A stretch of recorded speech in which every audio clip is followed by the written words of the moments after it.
Hi there, and welcome to Outlaw Icons, where history whispers in the dark. Tonight, we journey back to the smoky streets of 1920s Chicago to trace the rise of a name etched into crime lore, Al Capone. They called him Scarface, a gangster who carved out an empire of blood, bootlegging, and fear. But behind the headlines and the myth, who was the man really pulling the strings? Before we begin, tell us in the comments. Where in the world are you listening from? And what time is it right now? We love watching this little underworld stretch across borders and time zones. Now, take a breath, let the world outside slip away, and prepare to step into the shadows of the man who ruled the roaring 20s with a Tommy gun and a smile. This is Outlaw Icons, your sleepy dawn. Chapter 1, Brooklyn Beginnings.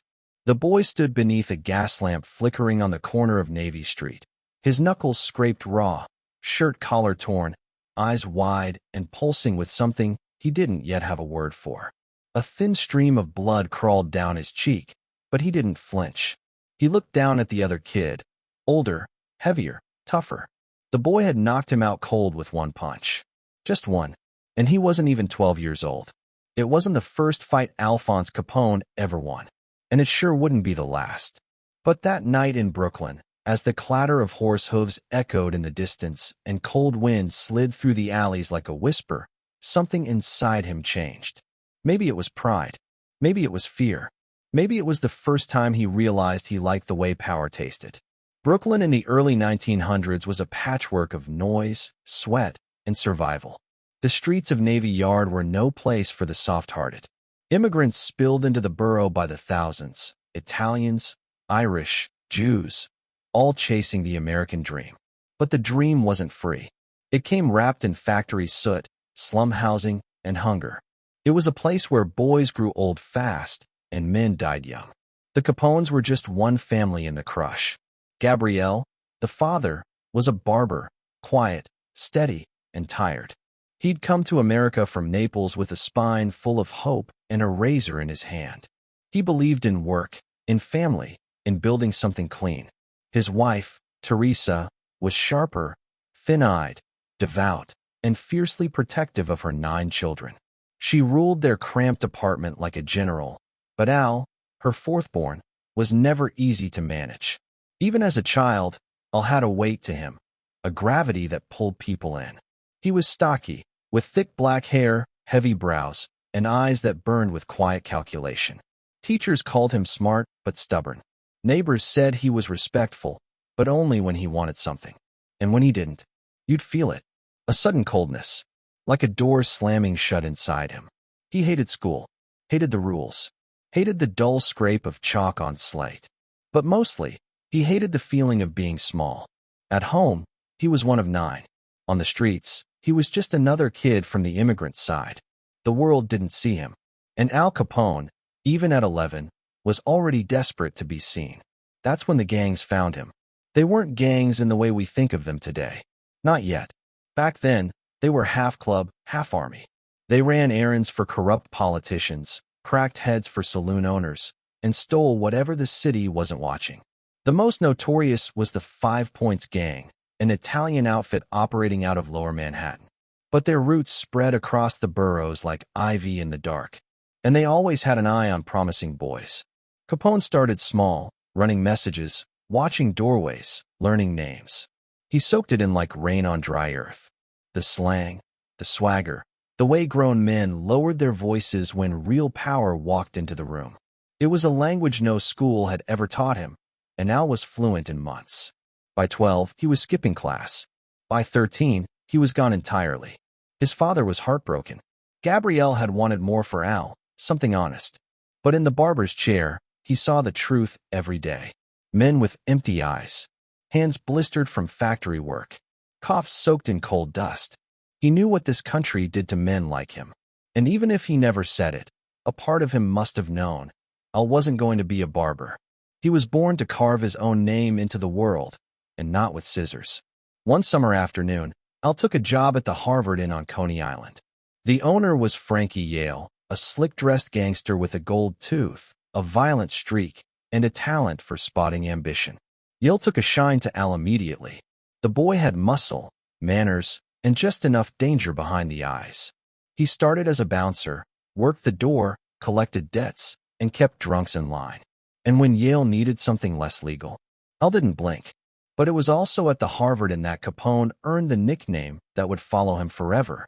One night, full of heat and whiskey, Al mouthed off to a local tough. The man didn't like the insult, and he didn't waste time. A broken bottle, a quick slash across the face. 3 deep cuts from cheek to jaw. The skin split like paper. The pain was instant and white-hot. Al would carry those scars the rest of his life. Jagged reminders of the night his mouth nearly got him killed. People started calling him Scarface behind his back. He hated it. Said the scars were war wounds from France. Claimed the truth was for cowards. But deep down, those marks did something to him. They hardened him, gave him an edge. And maybe, in a twisted way, they gave him what he'd always wanted, identity. By 15, he was fully in. Running with gangsters. Carrying weapons. Beating down anyone who looked at him wrong. But he wasn't reckless. He watched. He learned. He measured his moves like a chess player in a pool hall. The cops knew him. The neighbors feared him. His mother prayed for him. And yet, through all the fists and fire, Al still came home at night. He'd eat with the family, help his younger siblings, kiss his mother on the cheek. There were 2 Al Capones even then, the loving son and the street-born soldier. And they coexisted for years, right up until the day he disappeared from Brooklyn forever. In 1919, something shifted. The streets were boiling with tension. Prohibition was on the horizon, and the underworld was licking its lips. Liquor was about to become gold. And AL's mentor, Johnny Torrio, a rising figure in the Chicago outfit, saw opportunity. Torrio called Capone out west. He needed muscle. He needed loyalty. He needed someone who could move in silence, but strike without mercy. Al didn't hesitate. He packed a small case, said goodbye to his mother, and walked into history. Brooklyn watched him go without fanfare. Just another immigrant son swallowed by the city. But something in the air had changed. You could feel it in the alleys he left behind, in the empty stool at the Harvard Inn, in the nervous glances of those who'd once crossed him. He wasn't the boy under the gas lamp anymore. He was Scarface, and Chicago had no idea what was coming. Across state lines, Johnny Torrio was already building a kingdom, one speakeasy, one bribe, one bullet at a time. But the throne he was carving needed someone colder, someone bolder, someone hungry enough to take it all. Al Capone was on a train headed west. Behind him, a childhood soaked in fists and fear. Ahead of him, an empire. What no one could see, not Torrio, not the feds, not even Capone himself, was that the same fire that would make him king would one day burn him to the ground. And in the dim, smoky corners of Chicago's backrooms, the legend of Scarface was about to begin. Chapter 2, The Making of Scarface. He never saw the bottle until it was too late. One second, he was laughing. The next, glass tore across his face like a jagged flame. Blood spilled instantly. Hot. Fast. He staggered back, eyes wide in disbelief. Not fear, never that, but shock. He touched his cheek, fingers coming away wet and dark. Everything around him blurred into noise, shouts, footsteps, the scrape of a chair thrown across the floor. And then silence. The kind that comes after a gunshot or a broken heart. That was the moment Al Capone stopped being a boy. It happened at the Harvard Inn, a bar out on Coney Island where the sea always smelled like iron and desperation. He was working the floor, checking IDs, keeping drunks in check, collecting debts when needed. It wasn't glamorous, but it was a start. And Al was always watching. Watching how men carried power, how they entered a room, how they didn't beg for respect, they took it. That night, he made a mistake. He leaned too close, said something crude to the wrong girl. Too loud, too confident, like a young lion testing its roar. Her brother was nearby.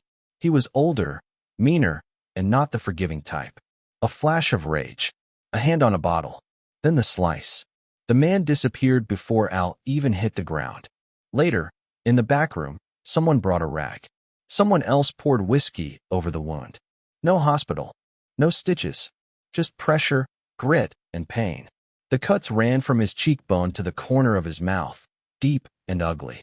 When the bleeding finally stopped, the scar remained. Pink at first, then pale, always visible. People started whispering. Scarface. He hated the name, despised it, said it with venom when reporters used it, called it cheap, cowardly. He'd tell lies about it for the rest of his life, said it came from the war, that it was a battle wound, that the story didn't matter. But it did matter. Because the scar didn't just change his face, it changed the way people looked at him. He wasn't just Al anymore. He was marked. There was something dangerous about him now, something people didn't want to challenge. And in the world he was about to enter, perception was everything. Back in Brooklyn, the 5 Points gang had eyes everywhere. They were the most powerful street outfit in the city, an Italian crew born from poverty and polished by ambition. They operated out of saloons and alleyways, but their reach stretched into politics, police departments, even union halls. If you wanted to learn the business, the real business, you went through them. Capone had already been doing errands around the neighborhood. Small stuff. Shaking down vendors for protection money. Running numbers. Keeping quiet when the cops asked questions. But after the Harvard Inn, after the scar, his stock rose. He didn't just work for the gang. He started belonging to it. The 5 Points didn't train gangsters like soldiers. They shaped them like chess pieces. Each move calculated. Each player expendable. Al proved himself early. He was brutal when he needed to be, but more than that, he was careful. He didn't run his mouth. He didn't take unnecessary risks. He played the long game. One time, a rival crew tried to move in on the docks near South Brooklyn. Al was part of the crew sent to deal with it. The job was simple. Make noise, send a message. Most of the guys went in swinging. Al waited, watched, spotted the lookout, took him down first. By the time the others got to the meat of the fight, Al had already cleared the exit. He wasn't just muscle. He had vision, and that made him dangerous. But it also made him noticeable. Frankie Yale saw it first. The way Al handled himself. The way other men leaned in when he spoke. Yale had his own reputation. A flashy gangster with a mean streak, known for using a baseball bat when words failed.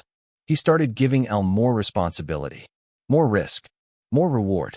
With each job, Al moved deeper into the folds of organized crime. He was collecting debts, enforcing deals, and running booze before his 18th birthday. And he did it all with a calm, almost eerie sense of control. Violence didn't excite him. It was just a tool, like a wrench, like a key. The 5 Points like that. In a world of hotheads, Al was cool steel. But the streets weren't clean. Every move came with risk. One night, a deal went sideways in a tenement basement. Guns came out. A bottle shattered. A man bled out on the floor while another crawled toward the stairs, whispering prayers to a god that never showed up. Al stood in the corner, breathing slow, watching it all play out. He never pulled the trigger. He never said a word.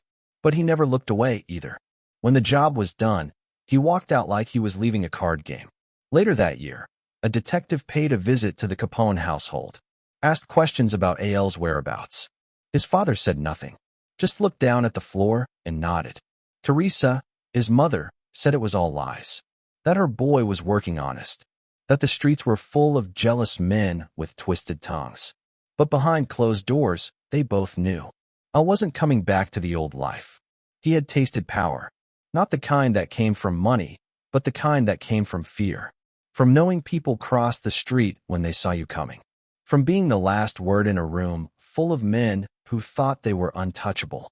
The 5 Points had given him that. But the gang had limits. And Al had none. It wasn't just about street corners anymore. Or numbers games. Or enforcing protection rackets for local grocers. He wanted more. He wanted cities. He wanted empires. That's when Johnny Torrio called. Torrio had left New York for Chicago a few years earlier.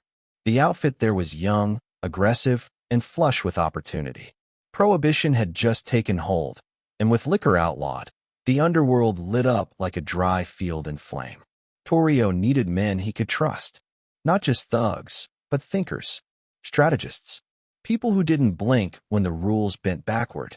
He sent word through Yale. Al got the message on a cold evening in late December. No fanfare, just a letter and a train ticket tucked inside a brown envelope. Chicago. It was the first time in years Al hesitated. He looked out his window that night, down onto Navy Street, the place where he'd first drawn blood, the place that had made him, but also the place that would always see him as a boy. He packed the next morning.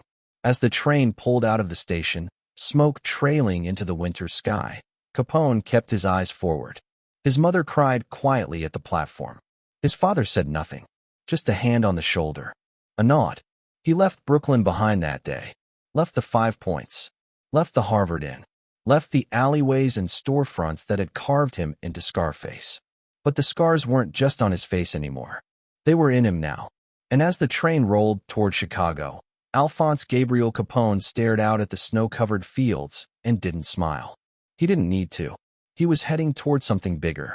What he didn't know was that Chicago would not just crown him king. It would also build the walls that would one day become his prison. Chapter 3: Mentors in the Shadows. The first time Al Capone saw a man disappear without a trace, it wasn't on the streets. It was inside a room, behind closed doors, where words carried more weight than bullets. The man had walked in smug, chest puffed, trying to bluff his way through a broken promise. He left through a back exit, not in handcuffs, not in a stretcher, just gone, wiped clean, as if the city had swallowed him whole. No screams, no blood, only silence, and a nod from the man who ordered it, calm, deliberate, and terrifyingly polite. Johnny Torrio didn't look like a killer. He dressed modestly, spoke softly, and smiled often. But beneath that quiet charm was a mind wired for empire building. He didn't break bones unless the math demanded it. And for Al, fresh off the train from Brooklyn, that was the first lesson. In Chicago, power didn't roar. It whispered. Torrio had made a name for himself the old-fashioned way, by waiting. Waiting for other men to get greedy. Waiting for someone to make the wrong enemy. Then he'd step in, solve the problem, and slide into the vacuum like it had been his all along. It was chess, not checkers. And Al Capone had never seen anyone play the board like this. When Al arrived, he expected noise. He expected guns, fast cars, bootlegging chaos. What he found instead was structure. Torrio ran his operation like a business. Liquor was the product. Violence was overhead. Corruption was the glue. Everything had a ledger, a margin, a purpose. It wasn't about street fights anymore. It was about territory, partnerships, influence. At first, Capone kept quiet. He observed. He watched how Torrio handled disputes, never raising his voice, always speaking last. When local ward bosses demanded a cut, Torrio listened. When rival gangs tested the lines, he didn't panic. He made deals, he shifted supply routes, and when necessary, he sent men who wouldn't return until the balance had been restored. It was surgical, and Al was hooked. In Torrio, he saw what Brooklyn had never taught him. Not just how to win a fight, but how to avoid one and still walk away richer. Power wasn't about fear alone. It was about control. Torrio didn't act like a criminal. He acted like a banker who knew where all the debts were buried. Still, even in his precision, there was blood. Prohibition had turned Chicago into a battlefield. The South Side, where Torrio's outfit operated, was contested territory. Irish gangs to the north, Polish and Jewish crews in the west. The streets pulsed with tension. But Torrio's genius was in keeping the violence just below the boil. Capone became his shadow. He managed speakeasies, collected debts, oversaw deliveries. Slowly, Torrio gave him more. Not because Al demanded it, but because he earned it. Torrio saw something in him. The raw force of youth tempered by a cold, calculating mind. And Al, in turn, saw in Torrio not just a boss, but a blueprint. They weren't friends, not exactly. More like pieces of the same machine. Torrio had the connections. Al had the muscle. Together, they started turning the outfit from a street operation into something bigger. Syndicate level. Multi-state. Quietly, deliberately, Torrio began planting seeds that would grow into an empire. And Al was right there beside him. But there was another layer beneath all of this, one Al hadn't expected. Torrio didn't just shape his business instincts. He shaped his psychology. Where Brooklyn taught Al how to survive, Torrio taught him how to rule. How to manage fear, not just exploit it. How to create loyalty without always needing to buy it. How to wear humility like armor, until the moment you needed to strike. He'd say things like, "Always leave a man with something to lose," or, "A gun takes a life once, but control takes it every day." Al didn't forget those words. He'd repeat them, years later, to his own men, as if they were gospel. But even Torrio wasn't born in the shadows. He'd come up under another figure, Big Jim Colosimo, a flashy extortionist who ran brothels and played the gangster for show. Torrio had worked under him for years, biding time. Then Prohibition hit. Torrio wanted to move into bootlegging. Colosimo didn't. He feared the risk, the exposure. He liked things the way they were, clean, visible, and profitable. That hesitation would cost him his life. One May morning in 1920, Colosimo was found slumped in his cafe, shot through the head. No witnesses. No suspects. Only whispers. The kind that echo behind closed doors and vanish before the papers hit the stands.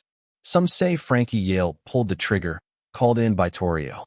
Others say Capone arranged it from the shadows. Nothing was ever proven. But one thing was clear. Once Colosimo was gone, Torrio had a straight path to the top. And he took it without blinking. Al watched that power shift unfold. Quiet. Clean. Cold. It was the second lesson, and it stuck with him more than the scar ever did. Empires aren't taken with brute force. They're handed over by men too afraid to evolve. With Colosimo gone, Torrio expanded aggressively. Speakeasies multiplied. Whiskey flowed in from Canada. Police captains were bought. Judges were given quiet envelopes, and even quieter warnings. The outfit became a machine, fueled by vice and protected by politics. And Capone was no longer just a soldier. He was becoming a partner. Torrio moved him into Cicero, a suburb just outside Chicago. It was a move disguised as promotion but loaded with purpose. Cicero was less policed, more corruptible. It was the perfect testing ground. Al took the challenge with both hands. He installed loyal men in city offices, paid off local cops, and used intimidation when charm didn't work. Within months, Cicero was his. But ambition breeds attention. Rival gangs were watching, some with envy, some with fear, and some with plans of their own. The North Side Gang, led by Dino Banyan, was especially vocal. They saw the outfit's expansion as a threat. They wanted their cut, or a war. Torrio, ever the strategist, tried to smooth things over. Meetings were arranged. Promises were made. But O'Banion didn't trust promises. He trusted leverage. And when he found a way to set Torrio up in a brewery sting, he took it. Torrio was arrested. It was a public embarrassment. But worse, it made him vulnerable. Al saw it coming before Torrio did. The cracks forming. The danger inching closer. Torrio laughed it off, said the politicians would fix it. But Capone had already started making calls. He strengthened the Cicero operation, doubled security, tightened the books. Because deep down, he knew something Torrio didn't want to admit. You can only outthink the street for so long. Then, in early 1925, the street hit back. Torrio was leaving his apartment when the bullets came. Several men, faces hidden, guns ready, fired fast. Torrio took them in the jaw, the chest, the stomach. Somehow he survived. But barely. The doctors saved his life. But they couldn't save his nerve. When he left the hospital, Torrio didn't return to his office. He packed a bag, shook Al's hand, and said he was done, retiring, moving back to Italy. The game had changed. It was bloodier now, louder, hungrier, and Torrio no longer had the stomach for it. He looked at Capone one last time and said, "It's yours now." And just like that, the teacher disappeared into the mist. Capone stood alone at the top, 26 years old, scar on his cheek, empire at his feet. But Torrio's lessons never left him. Stay calm, think ahead, strike last. Yet as the city pulsed louder with greed and guns, one question remained. Could Scarface stay in the shadows long enough to survive what was coming next? Or would the crown Torrio built become the weight that broke him? Chapter 4. A Move to Chicago. The first time Al Capone saw Chicago, it wasn't the skyline that caught his eye.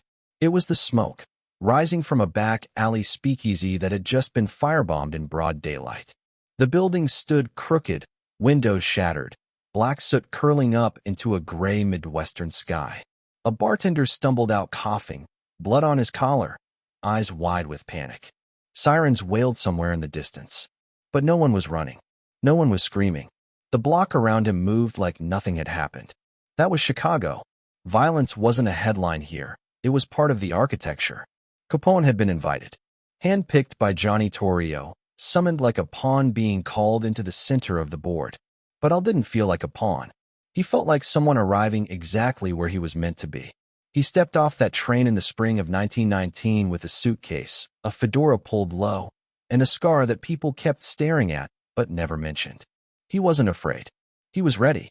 Torrio met him personally, shook his hand, clapped him on the back. There was warmth in the gesture, but also calculation. Torrio didn't make casual moves. Bringing Capone to Chicago wasn't a favor, it was strategy. He needed muscle. He needed someone he could trust. Someone who could move through shadows and command respect without needing to raise his voice. Al didn't disappoint. He started at the bottom again. A bouncer. A bodyguard. A man to stand beside Torrio when meetings got tense or collect from stubborn taverns when envelopes came up short. But it didn't take long before people started whispering. That's the kid from Brooklyn. The one with the scar. Capone understood early that Chicago wasn't New York. The politics were dirtier. The cops were cheaper. The rules? They didn't exist. Prohibition had cracked the city open like an egg, and every gang with a truck and a barrel was scrambling to scoop up the yolk. Booze was gold now. Illegal, yes, but that only made it more valuable. And where there's value, there's violence. Torrio had already begun laying the groundwork. He'd partnered with Big Jim Colosimo, an older crime boss who ran brothels and illegal gambling dens. But Colosimo was hesitant about bootlegging. He didn't want the heat. He thought Prohibition would blow over. Torrio knew better, and he was already thinking 2 steps ahead. Capone watched from the corner of every room, absorbing everything. How Torrio negotiated, how money moved, how fear was managed. And slowly, he began to step forward. He wasn't just muscle anymore. He was Torrio's right hand. Cicero became their playground. A small suburb outside Chicago, corruptible, vulnerable, perfect. It didn't take long before their influence spread like ink in water. Al oversaw operations there, managing speakeasies, overseeing bribes, and making sure the locals knew who was in charge. And if someone didn't, he reminded them. Quietly. Permanently. It was in Cicero that Capone learned how to turn fear into leverage. How to shake a man's hand while another pulled the strings behind his back. Every tavern was a chess piece. Every police chief was a business partner. And every competitor was a future ghost, waiting for their mistake. He ran the streets with precision. No wasted movements. No unnecessary heat. His name wasn't always on paper, but his fingerprints were everywhere. Cops who arrested the wrong bartender found themselves unemployed the next day. Judges who hesitated to dismiss charges received early retirement offers, with consequences attached. The scar on his face, once a symbol of youthful recklessness, had become a signature. It wasn't just a reminder of a fight, it was a warning. People didn't call him Scarface to his face, but they remembered it. And memory, Al had learned, was a form of power. One night, a local brewery they owned was hit. Competitors from the north side left it in pieces. The next morning, Al didn't scream. He didn't threaten. He sent flowers to the rival's mistress. A week later, that rival disappeared. No body, no press, just silence. He understood the art of control. Not chaos. But he wasn't untouchable. Not yet. There was still Colosimo. Still Torrio's deference to the old boss. Capone didn't say it aloud, but he saw the roadblock. Colosimo was too slow. Too cautious. Too comfortable. He didn't see what Prohibition was becoming. Didn't see the empire waiting to be built. Torrio did. And one day, Colosimo was gone. A bullet to the head in his restaurant. No witnesses. No investigation worth remembering. Just a vacant throne and a city on the brink of being carved up. Capone never admitted what part he played. The story changed depending on who asked. But the result was clear. Torrio rose. And Al rose with him. The outfit, as it came to be called, became something bigger than anyone expected. It wasn't just a gang. It was a machine. Booze, gambling, prostitution, all of it ran on a schedule, with books, routes, guards, and backup plans. Capone was at the center of it now. Not leading. Not yet. But close. He bought a house in Cicero. Got married. Had a son. From the outside, he looked like a businessman. A family man. He dressed well. Tipped heavily. Shook hands at local fairs. Took photographs with smiling politicians. But beneath the charm was concrete. He'd visit speakeasies at night, make rounds, check accounts. He'd pat a bartender on the shoulder one moment and have his place burned down the next if the books didn't add up. He rarely raised his voice. He didn't have to. His presence was a mirror, and men saw in it what they feared most about themselves. One time, a police captain tried to crack down on a delivery route. Capone invited him for dinner. No threats, just conversation. A week later, that captain resigned. Rumors said his wife had received a letter and signed, untraceable, unforgettable. Capone was learning to lead. And more than that, he was learning how to be seen. That was the difference. Torrio liked to stay invisible. Al, he understood the value of a myth. He gave money to charities, helped the poor, bought Christmas gifts for struggling families. And while the papers wrote about the violence, they also wrote about the man who fed the city. The man who shook your hand like he knew your story. But it was never just kindness. It was branding. Capone understood that fear alone wouldn't hold an empire. You had to be loved, or at least admired. And if you could be both, if you could give a man a drink and a job, while making sure he knew what would happen if he crossed you, you had something close to real power. Still, it wasn't his yet. The outfit was Torrio's. The routes, the guards, the judges, all under his command. But the world was changing. Fast. Gangs were growing bolder. Guns were louder. The north side was getting more aggressive. Deals were breaking. Lines were crossing. And Capone could feel the shift coming. Like thunder under the floorboards. Torrio had taught him well. Had given him the tools, the blueprint, the map. But Al wasn't a student anymore. He was waiting, watching, calculating. And deep in his chest, where ambition hummed like a storm, he was asking himself one question over and over again. How much longer would he have to wait? Because Chicago wasn't just a city anymore. It was a kingdom. And every kingdom, sooner or later, needs a king. Chapter 5, Chicago on the Brink. It was a warm spring evening in Chicago when the city took its breath and held it. A car bomb had just detonated outside a South Side bar. Glass, blood, and steel scattered across the sidewalk like confetti at a funeral. A woman screamed from a second-story window. Somewhere down the block, a baby started crying. And on the street, a man's body lay slumped against a telephone pole, smoke curling from his coat. He'd been dead before he even hit the pavement. The target had been missed. The message had not. This was Prohibition-era Chicago, where silence meant survival, and the air always tasted faintly of gunpowder and whiskey.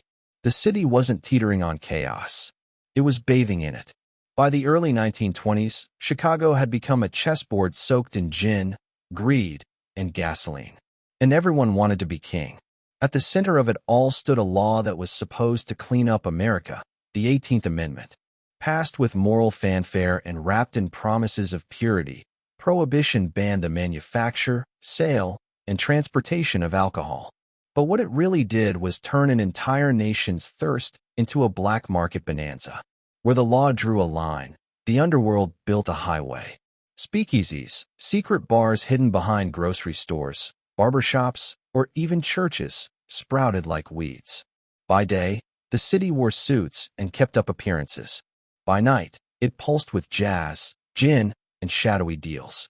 And behind every bottle poured, someone was getting paid. Bootlegging, the illegal distribution of alcohol, became the gold rush of the new decade. But unlike gold, booze didn't wait in the hills. It had to be smuggled, stored, guarded, and sold. It was business. Dirty, dangerous, and wildly profitable. The gangs moved quickly. Irish mobs, like the North Side Gang, controlled parts of the city's north end with brutal efficiency. The Italians, led by Torrio's outfit, dominated the south side. And in between, a mess of smaller ethnic crews, Jewish, Polish, Greek, all scrapping for territory, influence, and a seat at the table. But it wasn't just gangsters. Prohibition turned everyone into either a criminal, a customer, or a cog in the machine. Cops looked the other way, for a price. Judges dismissed cases, for a favor. Aldermen passed ordinances that just happened to benefit certain establishments. It was a city where the badge in your pocket and the bullet in your chamber might both be bought with the same handshake. Al Capone understood this better than most. By 1924, he was deeply embedded in the outfit's operations, running Cicero like a mayor with muscle. He knew who to pay, who to threaten, and, more importantly, who to not touch. His genius wasn't in bloodshed. It was in reading the room, in knowing that sometimes a gift basket did more than a gun. But Chicago wasn't stable. It was a city at war with itself, and every peace was temporary. One of the loudest threats came from the North Side. Dean O'Banion, their Irish-born leader, didn't just hate Torrio's expansion, he despised it. The North Side gang wanted more access to the downtown liquor trade, and they weren't afraid to push back. O'Banion was sharp, unpredictable, and dangerous. He played politics by day and ordered hits by night. And when he sabotaged a Torrio-controlled brewery and tipped off the police, everything shifted. Torrio was arrested. It wasn't just a slap, it was an open challenge. Capone saw it for what it was, a move designed to provoke. But Torrio tried to play it cool. He went to jail, got bailed out, told everyone it was business as usual. Then came the hit. O'Banion was murdered in his flower shop. 2 gunmen entered, smiled, shook his hand, and then shot him in the face. It was a clean execution. Professional. Merciless. And Chicago felt the aftershock instantly. The North Side retaliated within days. A car full of gunmen opened fire on Torrio outside his apartment. He took bullets in the jaw, the chest, the side. Barely survived. And when he woke up in the hospital, something inside him had changed. He was done. He'd had enough. This wasn't the world he'd built. It was louder now. Hungrier. Reckless. He looked at Capone and said 6 words that changed everything. It's yours now. Run it wisely. And just like that, Al Capone became the most powerful crime boss in Chicago. But he didn't inherit an empire. He inherited a battlefield. The city was boiling. Murders weren't counted, they were expected. Cars came with bulletproof glass. Every door had a man with a shotgun behind it. And Capone had to do more than survive. He had to control. He started with the police. Instead of bribing individual officers, he went higher: captains, inspectors, even precinct chiefs. He understood something vital. Owning one man was good. Owning his supervisor was better. Capone turned entire departments into shields. If a speakeasy got raided, the arresting officers were likely on his payroll. If a case went to trial, it disappeared into the fog of a backroom deal. But money wasn't enough. Capone knew fear had to follow close behind. He set up enforcement crews, men whose only job was to make sure no one stepped out of line. They weren't thugs. They were tacticians. Arsons, bombings, disappearances, they executed orders like engineers of destruction. And Capone never gave the same order twice. He expanded operations fast: gambling dens, brothels, distribution lines running from Canada to Cicero. He reinvested profits into politicians, into property, even into charities. To the public, he was becoming something strange: a violent savior. A gangster with a golden heart. He fed the poor, sponsored soup kitchens, helped families during the winter freeze. The newspapers, hungry for copy, began to mythologize him. Robin Hood of the Roaring Twenties, they called him. But behind the headlines was fire. Rival gangs struck back. Drive-by shootings, car bombs, gunfights in broad daylight. Chicago's morgues overflowed. Doctors stopped asking names. Reporters started keeping body counts instead of bylines. Capone's men patrolled the streets in Cadillacs with custom armor and Tommy guns under the seats. It wasn't just business anymore, it was open warfare. And in the middle of it all, Al was building something no one thought possible: order. Even in chaos, he imposed rules. His speakeasies were clean, professional. Women weren't to be touched. Money had to be tracked. Violence wasn't arbitrary, it was targeted, controlled. But the illusion of control never lasted long. New players were always rising. New enemies always circling. Every neighborhood was another potential crack in the dam. And Capone knew what happened when the water broke. One night, standing on the balcony of his Cicero estate, he watched the lights of the city flicker in the distance. The trains ran like veins. The jazz clubs pulsed like a heartbeat. Somewhere out there, another plan was being made. Another man was picking up a gun. He didn't flinch, because Chicago wasn't a city to him anymore. It was a prize. But even prizes can cut the hand that holds them. And Capone, brilliant, brutal, unstoppable, was about to find out just how high the cost of power could climb. Chapter 6: Blood, Booze, and Bribes. It started with a scream behind a closed door. A bookkeeper, tied to a chair, blood trailing from his mouth. The numbers hadn't matched. A few thousand missing. Maybe more. The man begged, cried, swore it was a mistake. But in Al Capone's empire, mistakes weren't just errors, they were threats. And threats had to be erased. A single nod was given. A muffled shot followed. And silence, once again, reclaimed the room. This wasn't rage. It was business.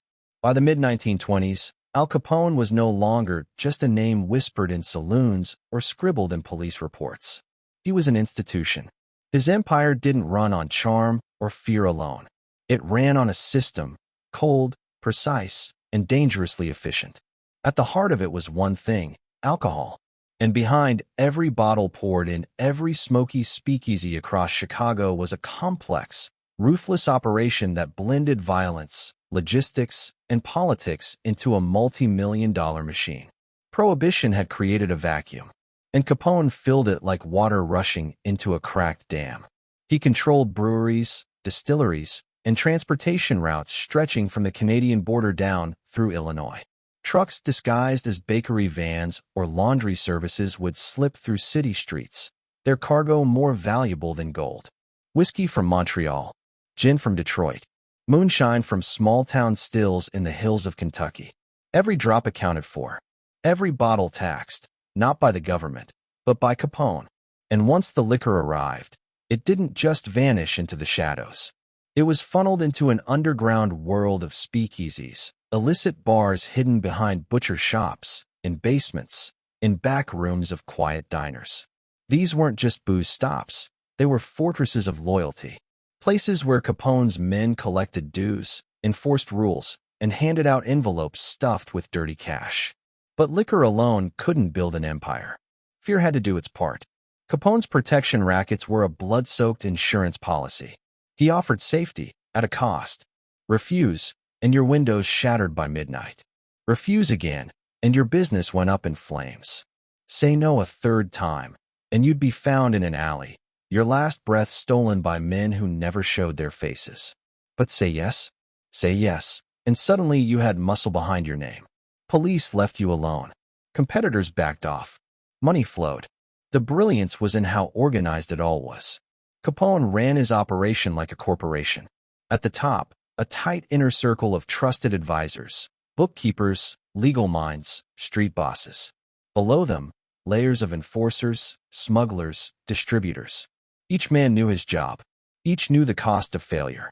And Capone? He was the CEO who rarely needed to raise his voice. The books were kept immaculate. Revenues tracked. Bribes logged. Every police precinct had its number. Every alderman his fee. Capone didn't just buy silence. He rented loyalty. Judges were paid off to dismiss charges before trials ever began. City inspectors were gifted envelopes in exchange for ignoring the smell of fermenting grain coming from the back of butcher shops. And when elections came around, Capone's men assisted voters in casting the right ballot. Democracy, he had discovered, could be steered with a little incentive and a lot of intimidation. But not every man could be bought. Some held out. Journalists, priests, a few stubborn officials. They wrote op-eds, delivered sermons, called him the devil in a fedora. Capone didn't always respond with bullets. Sometimes he'd send flowers. Sometimes a box of cigars with a polite note. And sometimes he'd just wait. Because even enemies get thirsty. And eventually, everyone came to his table. To the outside world, Capone projected a strange paradox, a savage gentleman. He walked the streets in tailored suits, flashing a diamond pinky ring and a wide, boyish grin. Children waved at him.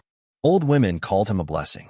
He gave money to the poor, sponsored city events, and funded Catholic charities. The newspapers, half in awe, half in fear, called him the benevolent gangster. But behind the curtain, it was all stitched together with blood. Competition was relentless. The North Side Gang, now under new leadership, pushed harder. Hijackings became common. Warehouses were raided. Men were gunned down in drive-bys that sprayed bullets like rainfall. Each attack sparked retaliation. Each retaliation fueled another round of vengeance. Capone didn't just play defense. He struck back with precision. He recruited killers, men without hesitation, without remorse. Some were former soldiers, some just born to the dark. They carried Tommy guns in violin cases, used hand grenades wrapped in cloth to keep the noise down, and vanished into the night before the echo faded. He also understood psychological warfare.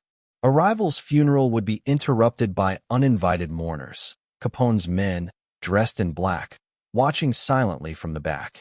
A known enemy might receive a gift basket the day after his brother's murder, with a note, "Let's not make it two."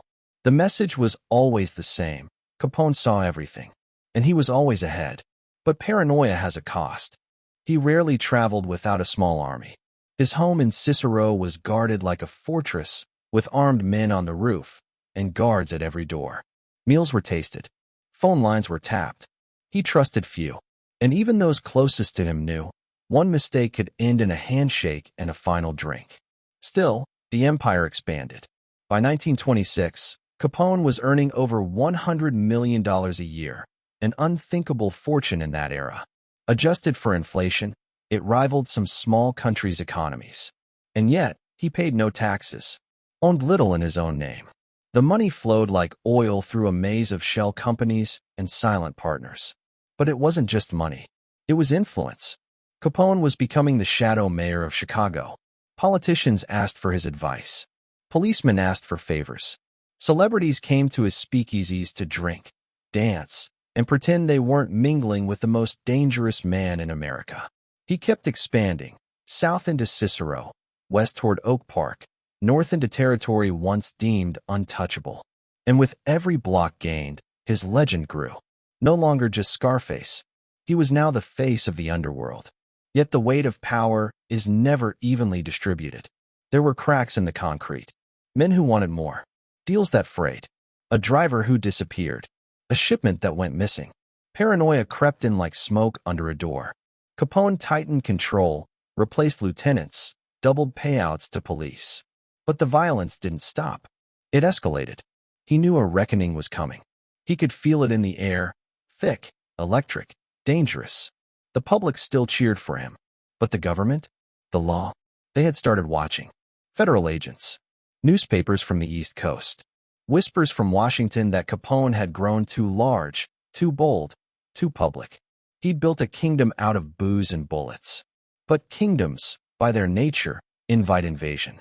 One night, in the back of a downtown speakeasy, Capone stared into his glass of whiskey as the jazz band played low and tired. He didn't speak, didn't smile. The room buzzed with quiet conversation, but his silence drowned it all. He had everything. The money, the power, the fear, and yet, somewhere behind his eyes, was the knowledge that it couldn't last forever. Because blood dries, booze runs out, and bribes, no matter how well paid, eventually lose their power. Especially when the law stops playing the game.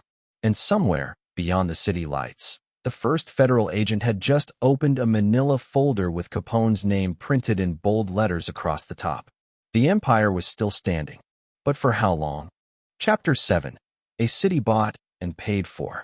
The judge stood at the edge of the courtroom, alone, long after everyone else had left.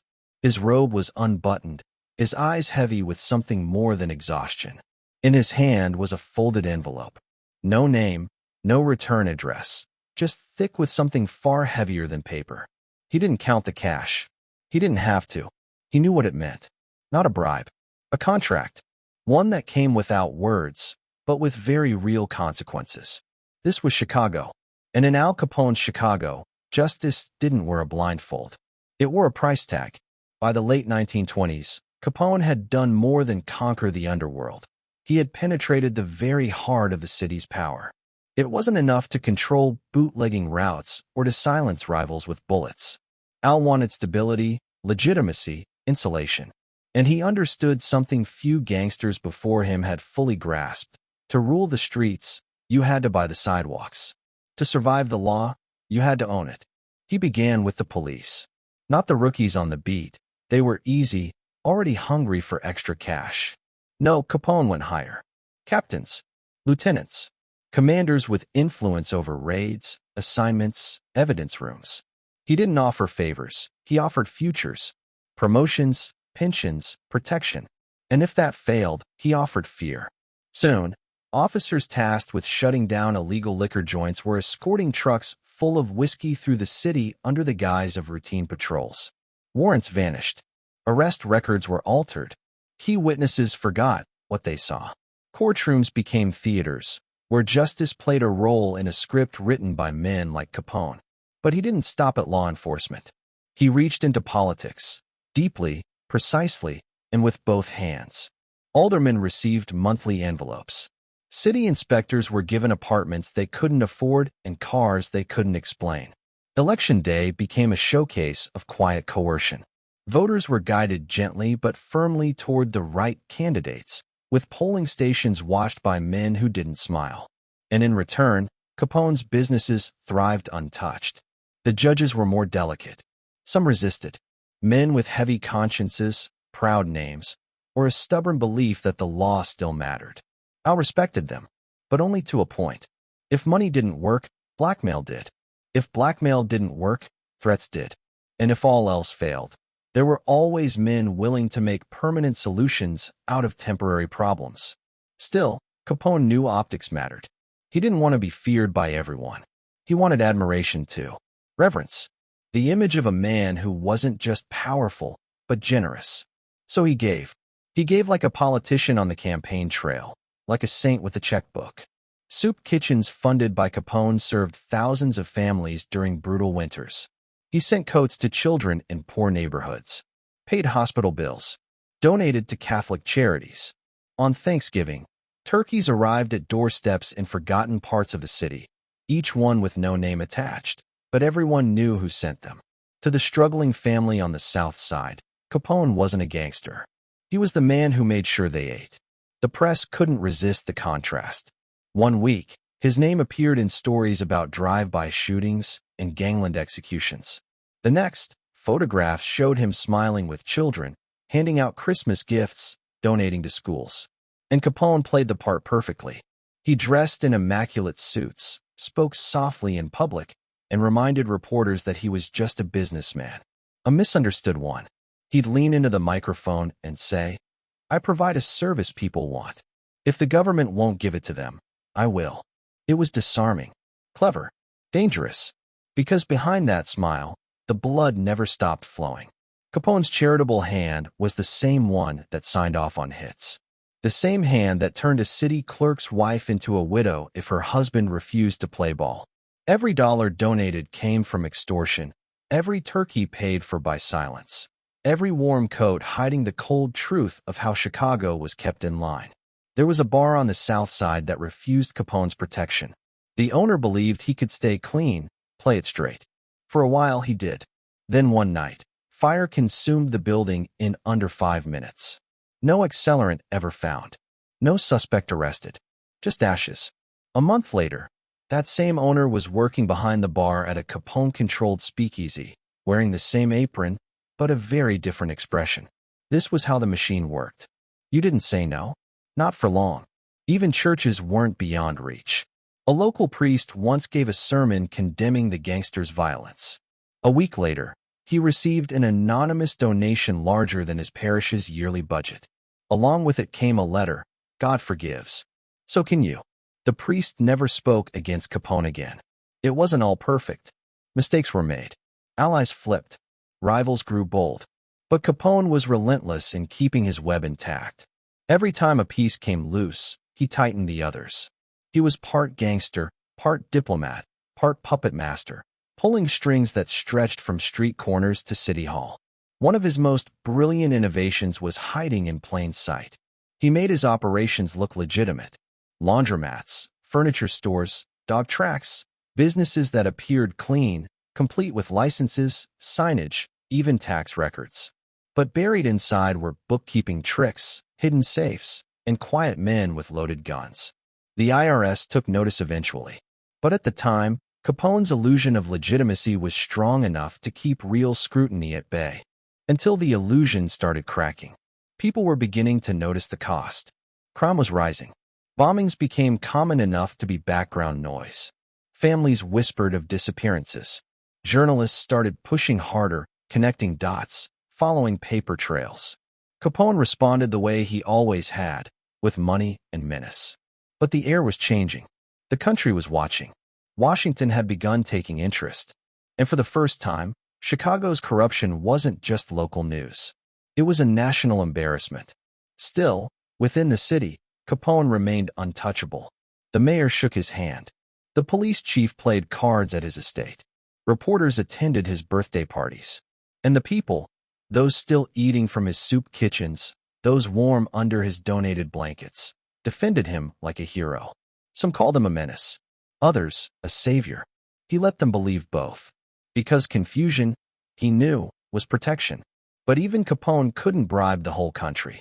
And even in a city he owned from the courthouse to the gutter, cracks were spreading. Federal agents, unbought and unimpressed, were gathering files. Photographs. Testimonies. The ones he couldn't reach with cash or fear. Capone kept giving. Kept smiling for cameras. Kept showing up in public, puffing cigars and pretending nothing was slipping through his fingers. But behind closed doors, the conversations were changing. Loyalty began to wobble. Men whispered. Others ran. And the empire, so carefully constructed with cash and kindness and cruelty, was beginning to shudder under its own weight.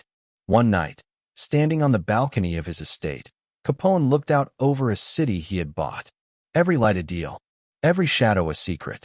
But somewhere deep inside, he knew. A city paid for in blood and bribes never stays loyal forever. And someone, somewhere, had just said no. Chapter 8. The Torrio exit and the Capone era begins. The hospital room smelled like iodine and smoke. Thin white curtains fluttered in the winter draft as a nurse shuffled quietly out, her eyes avoiding the bed. On the mattress lay a man barely breathing, his chest bandaged, his jaw wired shut, purple shadows blooming across his swollen face. The man who once commanded Chicago's underworld now grunted in pain just to blink. This was Johnny Torrio, the architect of the outfit, the gentleman gangster, the man who believed violence should be the last resort. Now, he lay bloodied and broken, after barely surviving an ambush that had been weeks in the making. 5 bullets had kissed his body that afternoon, 1 in the jaw, 1 in the lungs, 3 more like signatures scrawled by vengeance. His kingdom, for the first time, was truly in danger. Capone stood by the window, silent. His overcoat hung heavy on his frame. He wasn't looking at Torrio. He was looking out at the snow falling over Cicero like ash. The silence between them said more than any words could. This moment, the soft hiss of wind, the stifled groan from the bed, the muffled rhythm of Capone's breath, it was the handoff neither of them had spoken about, but both of them understood. The torch was passing. It had started weeks earlier, when Dean O'Banion's murder set off a chain reaction of fury from the north side. O'Banion had been a wild dog with ambition too big for his leash. And when Torrio's crew took him out in the back of his flower shop, the Irish retaliated with speed and fire. Capone had warned him. The North Side boys weren't going to let it slide. But Torrio, always calculating, thought he could ride the storm. He misjudged. The day they struck back, it wasn't just an attempted hit. It was a message. 2 cars pulled up outside Torrio's apartment. He had just finished shopping with his wife. Groceries still in hand. A shotgun blast blew out the back window. He fell. They circled around, firing again. When it was over, he was on the pavement, coughing blood onto the ice. The papers screamed headlines about the fall of the boss, but it wasn't death that took Torrio out. It was clarity. Lying in that hospital bed, ribs cracked, soul rattled. He saw what the world was becoming. This wasn't the old game anymore. The knives were sharper, the rules blurrier, the enemies younger and more eager to kill. And standing in the eye of that storm was Al, calm, confident, already building something Torrio hadn't quite envisioned. So Torrio made the quietest decision of his life. He retired. No press release, no grand farewell, just a handshake in a dimly lit room and a one-way ticket to Italy, where the wine was warm and bullets less frequent. He told Capone he wanted peace, said he was tired, and in that moment, he looked not like a boss, but like a man who had seen death up close and decided he'd rather pass on the crown than the coffin. Capone accepted, not with celebration, but with the weight of someone who understood exactly what it meant. Because power doesn't come with a parade. It comes with paranoia. It comes with a target on your back. And Capone was now the man wearing it. He moved fast. The outfit, once quiet and shrouded under Torrio's preference for low-key control, now had a new face. A younger one. Louder. Sharper. Capone didn't just fill the vacuum. He exploded into it. He embraced the myth. He didn't shy away from cameras. He didn't mumble behind courtroom doors. He stepped up and made the outfit a household name. The first thing he did was consolidate power. No loose ends. No divided loyalties. Every soldier in the ranks needed to know who they answered to. Every speakeasy, every brothel, every bookie, every bootlegger had to understand that the rules hadn't changed, but the consequences for defiance had. Capone sat down with every crew leader. One-on-one. No crowd. Just Capone, a cigarette burning between his fingers, and a cold, measured stare that could buckle a man's knees. He didn't raise his voice. He didn't need to. He just explained the future, his future, and made it very clear that anyone who didn't want to be part of it could find the exit, or be carried through it. They all stayed. Because Al Capone wasn't just brutal. He was magnetic, strategic, a man who could see 10 moves ahead and pull them off before anyone even realized the game had changed. He brought order to the chaos. He didn't just run rackets, he streamlined them. Bootlegging routes became smarter. Delivery trucks moved like military convoys, tracked, guarded, mapped. He used warehouses with false floors, bribed rail operators, and had code phrases embedded into radio broadcasts to signal safe windows for shipment movement. It was criminal innovation at its peak. But booze was only one river in a much larger delta. Capone expanded everything. Gambling halls, loan shark networks, prostitution rings. And he ran it all like a CEO, complete with accountants who cooked books like gourmet chefs. They created shell companies, washed money through legitimate businesses, and rerouted cash through multiple layers of false ownership. He was no longer just a mobster. He was an empire builder. And while Torrio ruled with finesse and subtlety, Capone understood that fear was more efficient. It didn't whisper, it screamed. It bent knees. It opened doors. He tightened control with surgical violence. Hits were approved with discretion, but executed without mercy. Men were erased from photographs. Streets turned silent where gunshots once rang. Rivals either fell in line, fled the city, or were buried in it. The public still saw him through a different lens.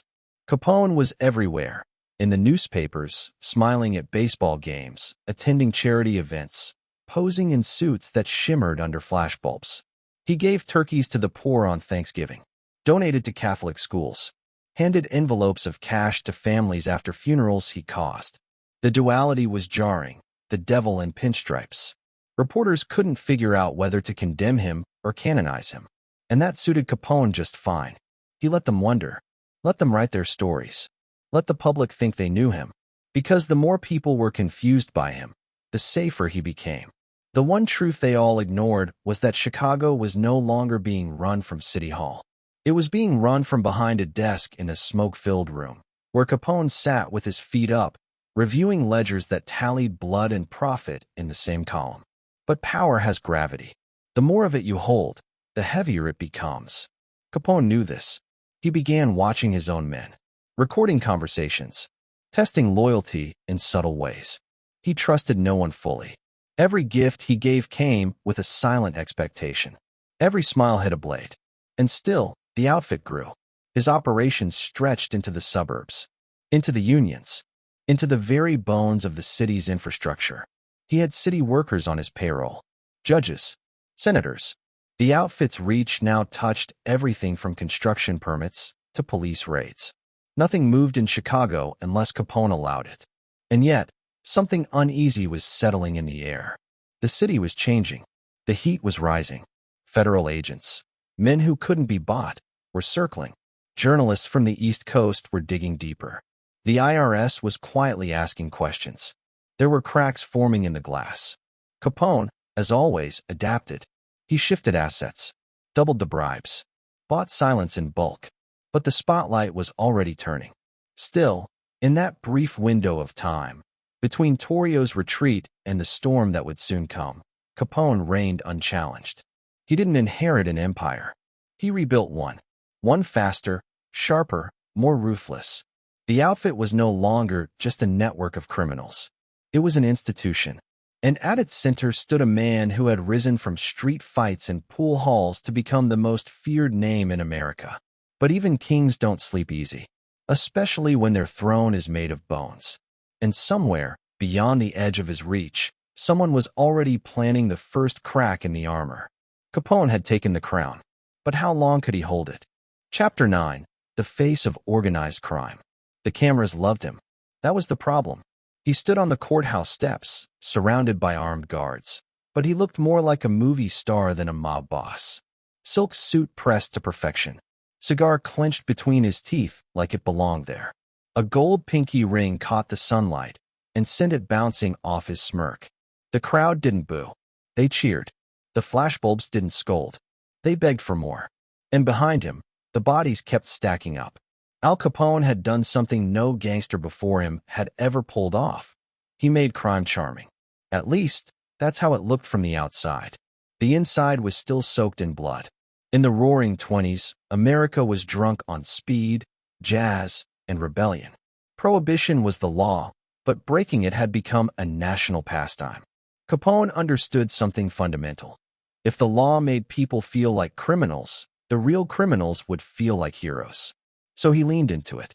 He didn't hide in alleyways or speak in hushed tones. He stepped out into the daylight and made himself a symbol. Reporters began to write his name like it was poetry. They didn't just cover his crimes, they covered his wardrobe. They called him the gentleman gangster, the modern-day Robin Hood, the king of Chicago. Headlines turned him into myth. But every myth needs maintenance. Capone spent hours in front of mirrors, picking the right tie, adjusting his hat. The cuffs of his sleeves had to rest precisely half an inch past his jacket. His shoes were shined until they reflected the world beneath him. Presentation wasn't vanity. It was armor. In a world where bullets moved faster than words, he understood the power of image. And nothing sold like confidence wrapped in silk. Behind closed doors, his temper could level a room. But in public, he laughed. He posed for photos. He tossed coins to children. He tipped waiters with $100 bills. He handed out turkeys by the truckload during holidays, smiling for the cameras as families forgot the blood on his hands. He became a paradox the public couldn't resist. Was he a monster in a fine suit? Or a necessary evil in a broken city? He fed off that uncertainty. Chicago was a powder keg, and Capone was the spark that danced just out of reach. Each time a rival turned up dead, people didn't blame him. They blamed the system. The law had lost its moral high ground. Prohibition had turned ordinary citizens into criminals, and Capone had positioned himself as the one man willing to give them what they wanted and protect them while doing it. Still, power like that doesn't come without cost. Capone's name was etched into every corner of the city. Every cop who looked the other way. Every judge who dismissed a case. Every businessman who paid to keep his windows intact. But that kind of reach demands eyes everywhere. And loyalty has a short shelf life in a world where trust can be bought, sold, or buried in a ditch. He began to fear the very thing he had created. He stopped shaking hands without gloves. Stopped sitting with his back to the door. The nights became longer. The whispers louder. He started hosting dinners not for pleasure, but to watch the eyes around the table. Every smile was a potential betrayal. Every silence a blade. And yet, he smiled right back. Because the show had to go on. He hired a press secretary, a gangster with a notepad, a man whose only job was to charm journalists, plant stories, and soften the edges of Capone's image. Stories were leaked about Al giving money to struggling families, paying hospital bills for strangers, helping immigrants find work.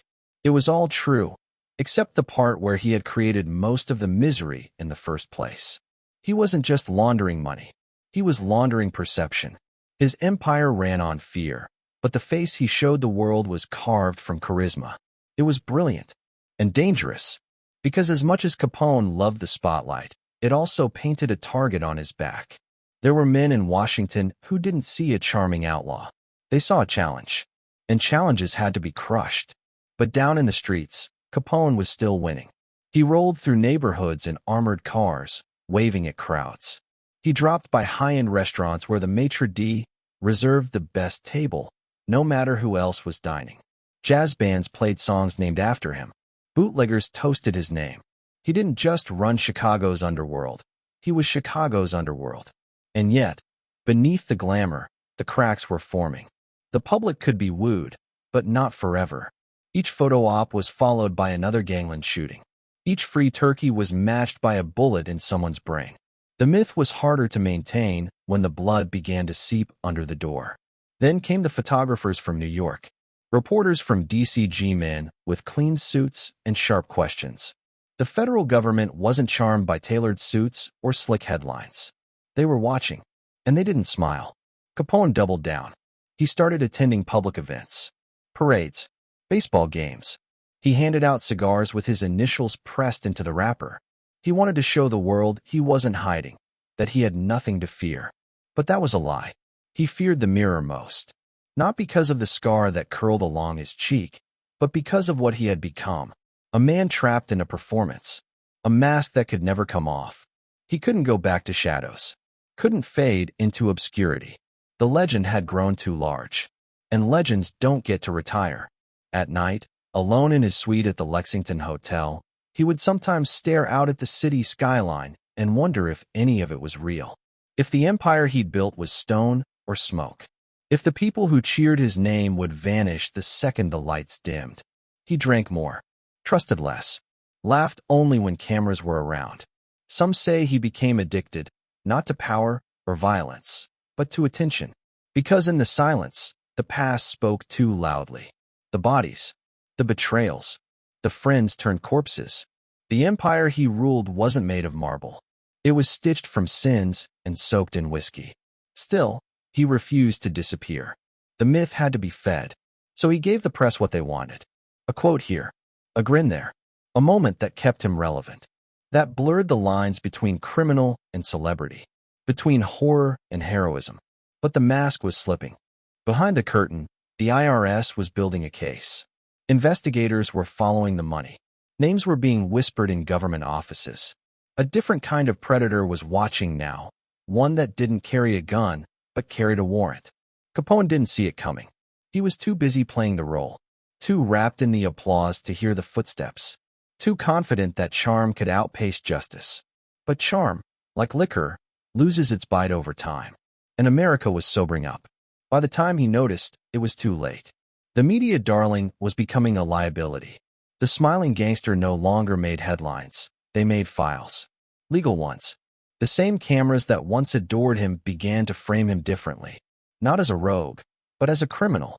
A stain. A target. The public that once clapped now questioned. The myth that once shielded him began to rot. And behind the mirrors, behind the suits and cigars and carefully crafted lines, was a man running out of moves. Al Capone had become the face of organized crime. But faces can be torn down. Statues can be toppled. And the brighter the spotlight, the easier it is to aim. The curtain hadn't dropped yet, but the shadows were stirring. And somewhere, deep in the concrete belly of the city he ruled, someone had already drawn the chalk lines. Chapter 10, The Rivalries That Bled Chicago. A steel door slammed. There was no warning. One moment they were standing in that storefront, cigars in hand, laughter in their eyes. The next, the bullets tore in, staccato flashes hitting walls, bodies dropping like marionettes cut from their strings. One man collapsed over a counter. Another rolled behind a display case, whispering a final prayer. No negotiations. No mercy. Just gunfire and then silence. Chicago had turned into a war zone. This wasn't territory. It was turf carved by corpses. Capone had made enemies. Fierce ones. Men with their own grudges and their own codes. The North Side Gang wasn't just a rival crew. They were a living, breathing threat. Their leader had swagger, vicious instincts, an explosive temper that turned arguments into executions. Dion O'Banion ruled the North Side with flowers in his shop and poison behind his smile. He sent Capone flowers after O'Banion's own releases, mocking gestures dipped in defiance. Critics called him flamboyant, but he was smart, brutal, dangerous. When O'Banion tipped off police to a brewery raid, Torrio had shrugged it off. Capone warned him it wasn't over. It wasn't long before O'Banion paid the price, in his own flower shop, face down in fresh blooms. Then came Bugs Moran, a wolf with a grin, cold as steel, but sharp with talk. He stepped into the void O'Banion left with vengeance in his eyes. Capone didn't underestimate him. He studied him, met him at games, gauged his pride, tested his ambition, and that ambition was a fuse lit in a ghetto blaster of vendettas. Drive-by shootings, hijacked trucks, bombed warehouses, each strike answered by another. Chicago's snow-white mornings turned crimson. And everywhere, the message was simple: I own this city. Both sides lost men by dozens. Fathers, brothers, cousins, some anonymous. Others public spectacles. The body count wasn't just numbers. It was stories cut short, futures extinguished, and Capone kept rolling. He didn't celebrate every death, but he never paused. Each loss was a recalculation. Each rival move a piece on a chessboard. His own strategy was cold precision. He struck when O'Banion fiddled with detectives. He struck when Moran bragged at corner bar tables. But war has its own rules. People you killed became symbols. Martyrs. A shrine in a gutter might become a rally point. Moran's men swore vengeance. O'Banion's lieutenants whispered curses. Capone's response wasn't rage. It was structure. Punishments metered. Targets selected. Innocents excluded. At least mostly. The city was his domain, and he wanted chaos under control, not chaos unchecked. Still, even he knew this was darker than anything he'd built. This was not business. This was blood. And it changed men. He began carrying extra bodyguards. Changed cars nightly. His hotel rooms rotated addresses. He slept with doors locked and windows barred. The fun of the show had disappeared. Now, the myth felt like a burden. Rivalry had turned Chicago into a crucible, and Capone had to prove he wouldn't melt. And so came the infamous St. Valentine's Day Massacre. 7 men lined against a garage door. Shotguns echoed. Bodies tumbled. 2, dressed like cops, checked pockets. 1 raised a hand to touch a hat, then dropped. There was no escape. No chance. Just death weighed in dropping bodies. Capone never admitted involvement. Moran denied it. But Chicago read the headline like open verdict. The outfit had delivered the final blow. The press called it the massacre. The city's bloodiest day. It shook Capone's brand. The myth began to crack. People who once saw him as charming now saw horror. Even allies questioned the scale. The violence had become too visible. Capone didn't flinch. He knew the moment called for something else. Control reasserted. He tightened everything. Commanders replaced. Security elevated. Communications shifted to coded language. The public face returned, but it was colder now. Smiles fewer. Eyes sharper. Quieter violence. Across the city, gangs paused. Fear had a deeper echo. People still tipped their hat when he passed. But uncertainty had grown. Would Capone pull them into another war? Or step back? The rivalries had bled Chicago. They'd reshaped it. Torn neighborhoods. Destroyed businesses. Fractured families. And Capone ruled over the ground soaked with tears and whiskey. But now someone else was watching. Federal agents. Journalists across the Eastern press. A public growing uneasy. The violence had drawn eyes northward beyond Illinois. And the first files were opening in dark government offices. Capone sensed the shift. He could feel it in the cold breeze slipping through his mansion gates. In every distant siren. In the undercurrent of hushed words from his men. The war would rage. But the war outside Chicago had begun, and Capone knew the next move wouldn't be made in an alley or a garage. It would be made in a courtroom, and there he was still untested. He had survived the rivalries. He had tamed the street wars. Now he faced something new, a quiet reckoning that even he couldn't control. Chapter 11, St. Valentine's Day Massacre. February 14th, 1929. A bitter Chicago wind tore down Clark Street, howling between buildings like a warning nobody listened to. Snow clung to curbs and sooty piles, and the city moved through its mourning unaware that history was about to be written in blood. At 2122 North Clark Street, in a red brick garage tucked in the Lincoln Park neighborhood, 7 men waited. They were members and associates of the North Side Gang, foot soldiers, bodyguards, lieutenants. They believed they were there to pick up a stolen shipment of Canadian whiskey. What they got instead was a slaughter. 2 men entered through the front door dressed in full police uniforms. Calm, deliberate, and silent. They gave no orders. They made no arrests. Seconds later, 2 others followed from the rear, each carrying a Thompson submachine gun. The 7 men were ordered to stand against the wall. Most assumed it was a raid. No one ran. No one resisted. Not until the barrels rose. 70 rounds ripped through the garage. Tommy guns barked like thunder in close quarters, shell casings hitting the concrete like falling hail. Within seconds, 6 men were dead. One twitched on the floor, groaning. Frank Gussenberg. He had been hit over a dozen times, but was still breathing when police arrived. As blood pooled beneath him, an officer leaned in and asked who shot him. Gussenberg, loyal to the bitter end, gritted his teeth and whispered, "Nobody shot me." That was the code. And even as life drained from his body, he kept it. But the code couldn't contain the fallout. By mid-morning, the scene had made front-page news. Not just in Chicago, but across the country. Photos of the aftermath, a row of corpses slumped against the bullet-riddled brick wall, sickened even the most hardened Americans. The public had grown used to gangland killings. But this felt different. Organized. Executed like a military operation. And committed in broad daylight. People were no longer just afraid. They were outraged. For years, Capone had danced between villain and folk hero. He handed out turkeys in the winter, smiled for reporters, paid hospital bills for children. He was, to some, the outlaw with a heart of gold. But now, that image was cracking. No amount of charm could erase the sight of 7 men gunned down without mercy. Capone, for his part, wasn't even in Chicago. He was in Miami at the time, lounging in a cabana, sipping from a coconut, reading the morning paper. When reporters rushed to get his statement, he denied everything. Said he had nothing to do with it. That he didn't even know it was going to happen. But nobody believed him. He didn't need to pull the trigger to be responsible. Everyone understood that. This was his war. His rise. His enemies. Capone may have been 1,000 miles away, but the gunpowder still clung to his name.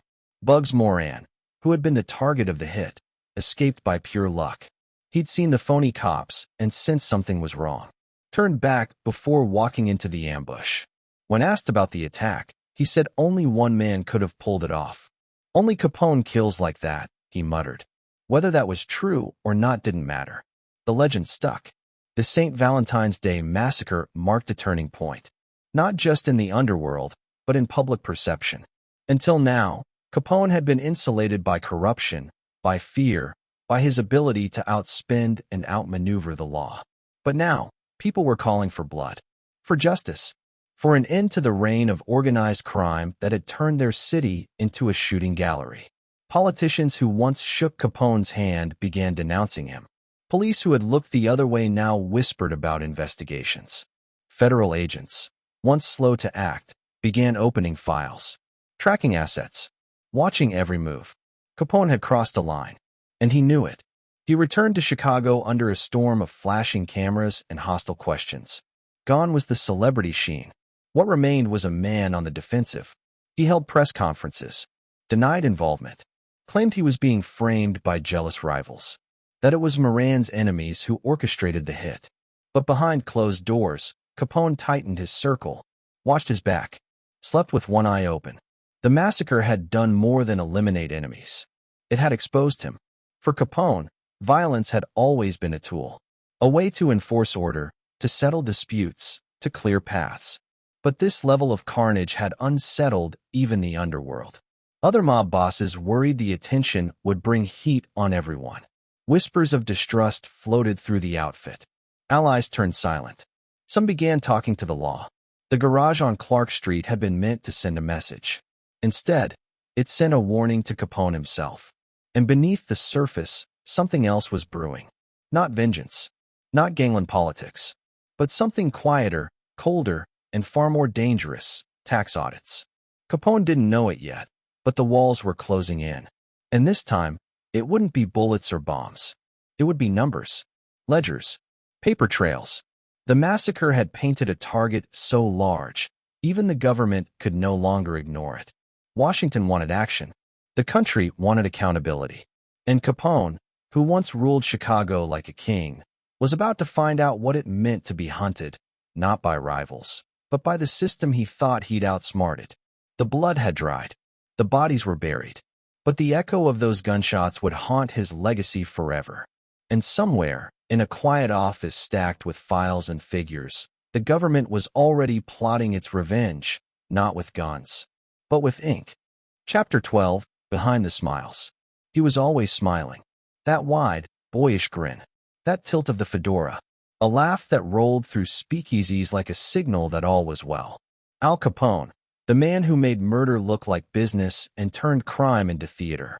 But behind that disarming charm, there was a machine.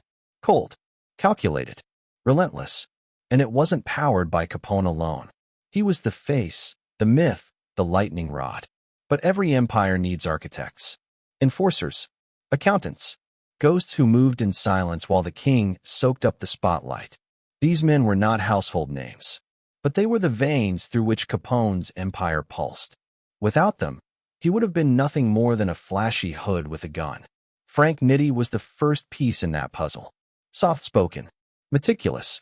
Nitti dressed sharp, talked less, and handled the day-to-day with the efficiency of a banker and the precision of a surgeon. He wasn't Capone's muscle. He was his mirror. While Al drew the attention, Nitti drew the maps.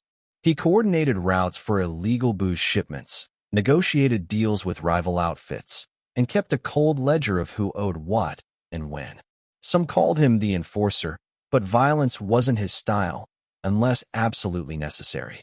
And when it was, it came swift, silent, and final. Then there was Jake Guzik, the brains behind the bribes. Overweight, sweaty, and always with a cigar wedged between his fingers, Guzik didn't look like a gangster. But he was one of the most feared men in Capone's circle. Not because he pulled triggers, but because he pulled strings. Judges, cops, aldermen. Guzik knew their weaknesses, their secrets, their price tags. His gift was negotiation. His weapon was money. And in a city like Chicago, that was more lethal than bullets. Guzik didn't blink, didn't shout. But when he walked into a room with a suitcase, people listened. Tony Accardo, the quietest of them all, sat in the shadows. He started as a bodyguard. Young, sharp-eyed, a man of few words and even fewer second chances. Accardo didn't drink, didn't party. He watched, learned, and waited. They called him Joe Batters because of what he did with a baseball bat to two traitors. Even Capone was impressed. "This kid," he said once, "he's got what it takes." Years later, Accardo would rise to lead the Chicago outfit long after Capone had crumbled. But even back then, he was more than muscle. He was foresight wrapped in silence. These men weren't friends in the way most people think of friendship. They didn't share secrets over whiskey or laugh over poker tables. Trust in the outfit wasn't built on love. It was built on loyalty, fear, and mutual survival. Each man knew his role. Each understood the stakes. And each would have died, or killed, for Capone. But they weren't the only ones. Machine gunners, drivers, lookouts, bookmakers. The outfit was a living organism, and Capone was merely its head. Beneath him, dozens of men moved like clockwork, keeping books, collecting debts, overseeing speakeasies, enforcing silence.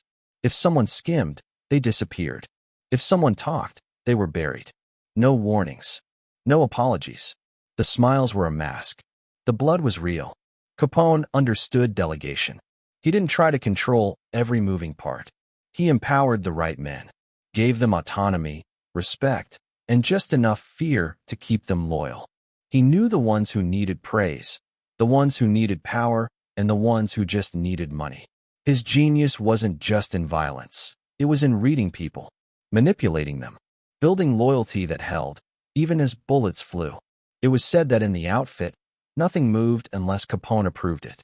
But in truth, that was only half accurate. What made the machine deadly wasn't his oversight. It was the independence he granted to those beneath him. He trusted Nitti to run operations, Guzik to handle bribes, Accardo to keep order in the ranks. And they all delivered. Still, cracks formed. Whispers started. Some lieutenants grew envious of the spotlight. Others feared the growing heat from the press and the feds. Internal tensions simmered. After the St. Valentine's Day massacre, eyes turned inward. What if the next fallout didn't come from the outside? What if it came from within? Capone tried to hold it together. Lavish parties, bonus envelopes, loyalty speeches. He played the role of the benevolent boss. But behind closed doors, he grew paranoid. Conversations were shorter. Trust narrowed. And beneath that ever-present smile, a storm was brewing. Because he knew the truth. Smiles didn't mean safety. Laughter didn't mean loyalty. Even within the most trusted circle, every man had his price. His fear, his weakness. And Capone, now more than ever, needed to know who would stand when the empire began to fall. The men behind the myth had helped build an empire of shadows. But in shadows, even loyalty can disappear. Chapter 13, The Empire at its Peak. At night, Chicago glowed.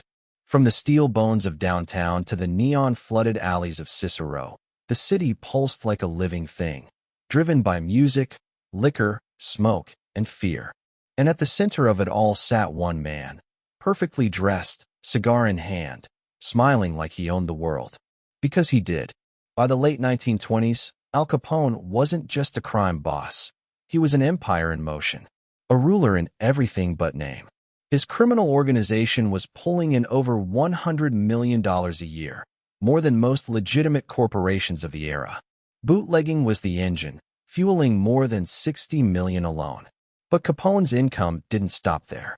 Gambling dens, prostitution rings, speakeasies, union rackets, and bribes, all of it stacked up, dollar by dollar, until he towered above every politician and banker in the city. He wasn't just rich. He was untouchable, and it all ran with ruthless efficiency. Liquor moved like blood through the veins of his network, hidden in milk trucks, buried in crates, or smuggled through underground tunnels.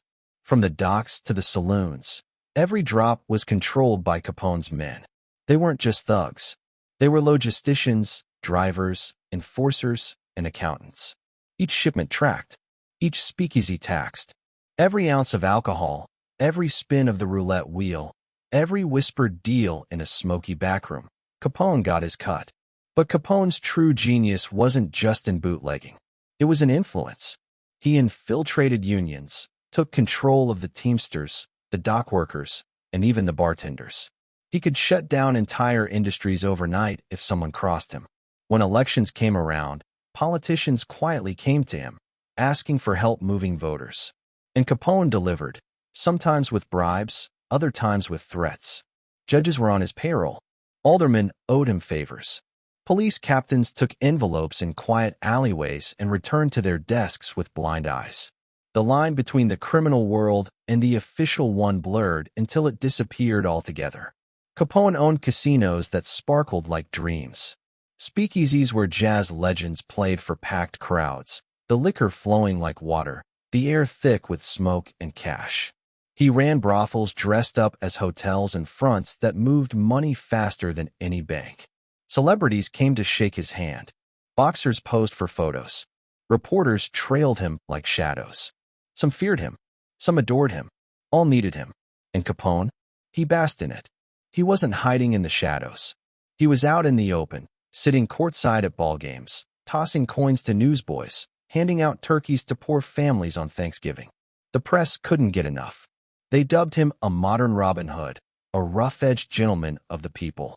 He smiled for the camera, laughed with reporters, walked with swagger down streets he owned, streets paved in blood and bribes. But behind the curtain, something darker held it all together. His lieutenants, men like Frank Nitti, Jake Guzik, Tony Accardo, ensured that loyalty was absolute. If a bartender skimmed, he disappeared. If a cop stepped out of line, he was bought or buried. Fear wasn't just a tactic, it was policy. And in Capone's world, policy was enforced with a Tommy gun. Yet even with all his power, Capone couldn't ignore the pressure building beneath the surface. Some in his circle were growing jealous, others uneasy. He had become a symbol, and symbols drew attention. More attention than some of his men were comfortable with. They whispered about the heat, the headlines, the fedora that had become too famous. But Capone kept going. He doubled down, bought more properties, invested in Miami mansions, tightened his grip on every dollar, every street corner, every judge. Still, the empire was becoming too large to hide. Federal agents began to circle. Journalists started asking sharper questions.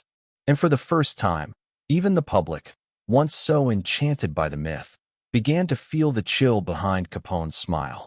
He wasn't just a charming outlaw anymore. He was something else, something bigger, something more dangerous. And Capone knew it. He had built a kingdom without a crown, a world that operated parallel to the law, sometimes above it. But it was a kingdom built on silence and secrets. And secrets have a way of slipping. For now, the empire still held. The streets still answered to him. The judges still ruled in his favor. And the money still flowed like an endless river. But beneath the surface, cracks had begun to form.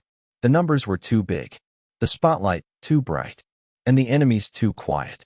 Capone stood at the peak, overlooking a city he ruled. But peaks are dangerous places, because the only way left to go is down. Chapter 14, Enemies in the Shadows. It wasn't the bullets that would end him. It wasn't the rival gangs, or the roaring press, or the bloodstained streets. What would eventually bring down Al Capone was quieter, slower, the kind of threat that crept instead of charged. And it had already begun. In the spring of 1929, the Chicago outfit was at its most powerful. Money poured in. Fear held firm. The city bent to Capone's will. But with power came gravity, and gravity pulled everything. Envy, ambition, betrayal, downward, closer to collapse. Somewhere in the smoke-filled rooms where his empire was run, loyalties began to shift. It started subtly. A missed payment, a side deal made without permission, a trusted man not showing up when summoned. Capone noticed everything. He always had. He didn't need reports. He could feel it in the air, like a change in weather. Something was breaking beneath the surface. And the betrayal wasn't coming from the outside. It was coming from within. Some men had been with him for years. They'd helped build the empire brick by bloody brick. But empires breed resentment as quickly as they breed wealth. Capone's face was on every newspaper, but his lieutenants remained in the shadows. They ran the machines, but he collected the glory. Over time, ambition curdled into frustration. Frustration into danger. Frank Nitti, Tony Accardo, Jake Guzik, his inner circle, remained loyal. But others started sniffing out their own futures. Some made quiet visits to New York. Others reached out to the feds, offering scraps of information in exchange for immunity, protection, or just revenge. They whispered names, hinted at ledgers, described warehouse doors and secret tunnels. No one handed Capone over directly. Not yet. But the shadows had begun to whisper. Rival gangs watched closely. Bugs Moran, still reeling from the St. Valentine's Day massacre, hadn't forgotten. He bided his time, building new alliances, waiting for Capone to slip. Moran couldn't match Capone's money, but he could feed the flame. Leak rumors to the press. Tip off the cops. Let the world turn on Scarface while he stayed in the dark. And then there were the ones in suits. Federal agents. Accountants. Prosecutors who didn't carry Tommy guns, but carried calculators and subpoenas.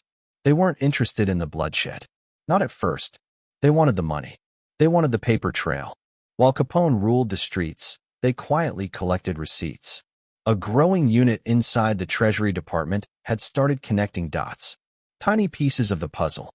A warehouse here. A bribe there. Capone had laughed off their early efforts. They were bookworms, not killers. But those bookworms were building a case. For the first time, Capone faced something he couldn't bribe or shoot. Numbers. Federal income tax laws, dry, obscure, and ironclad. He hadn't filed in years. He believed, like many gangsters, that untouchable meant invisible. That because he didn't have a bank account in his name, the government couldn't find him. But the government didn't need to find him. They only needed to prove he lived like a king without ever paying the price. And while they built their case in silence, Capone began to feel the heat. His calls were tapped. His clubs raided. His men questioned. Slowly, the trust that had once held the outfit together began to erode. Some capos started hiding money. Others began asking questions. What if Capone went down? Who would take over? What if the feds offered a deal? Paranoia settled in like smoke. Capone started traveling more. Miami became his escape. He surrounded himself with bodyguards, watched the windows, changed his cars frequently. His smile remained, but it was thinner now, strained. He gave fewer interviews, showed up to fewer clubs. The charming outlaw began to fade, replaced by a man constantly looking over his shoulder. Even his allies in politics grew distant.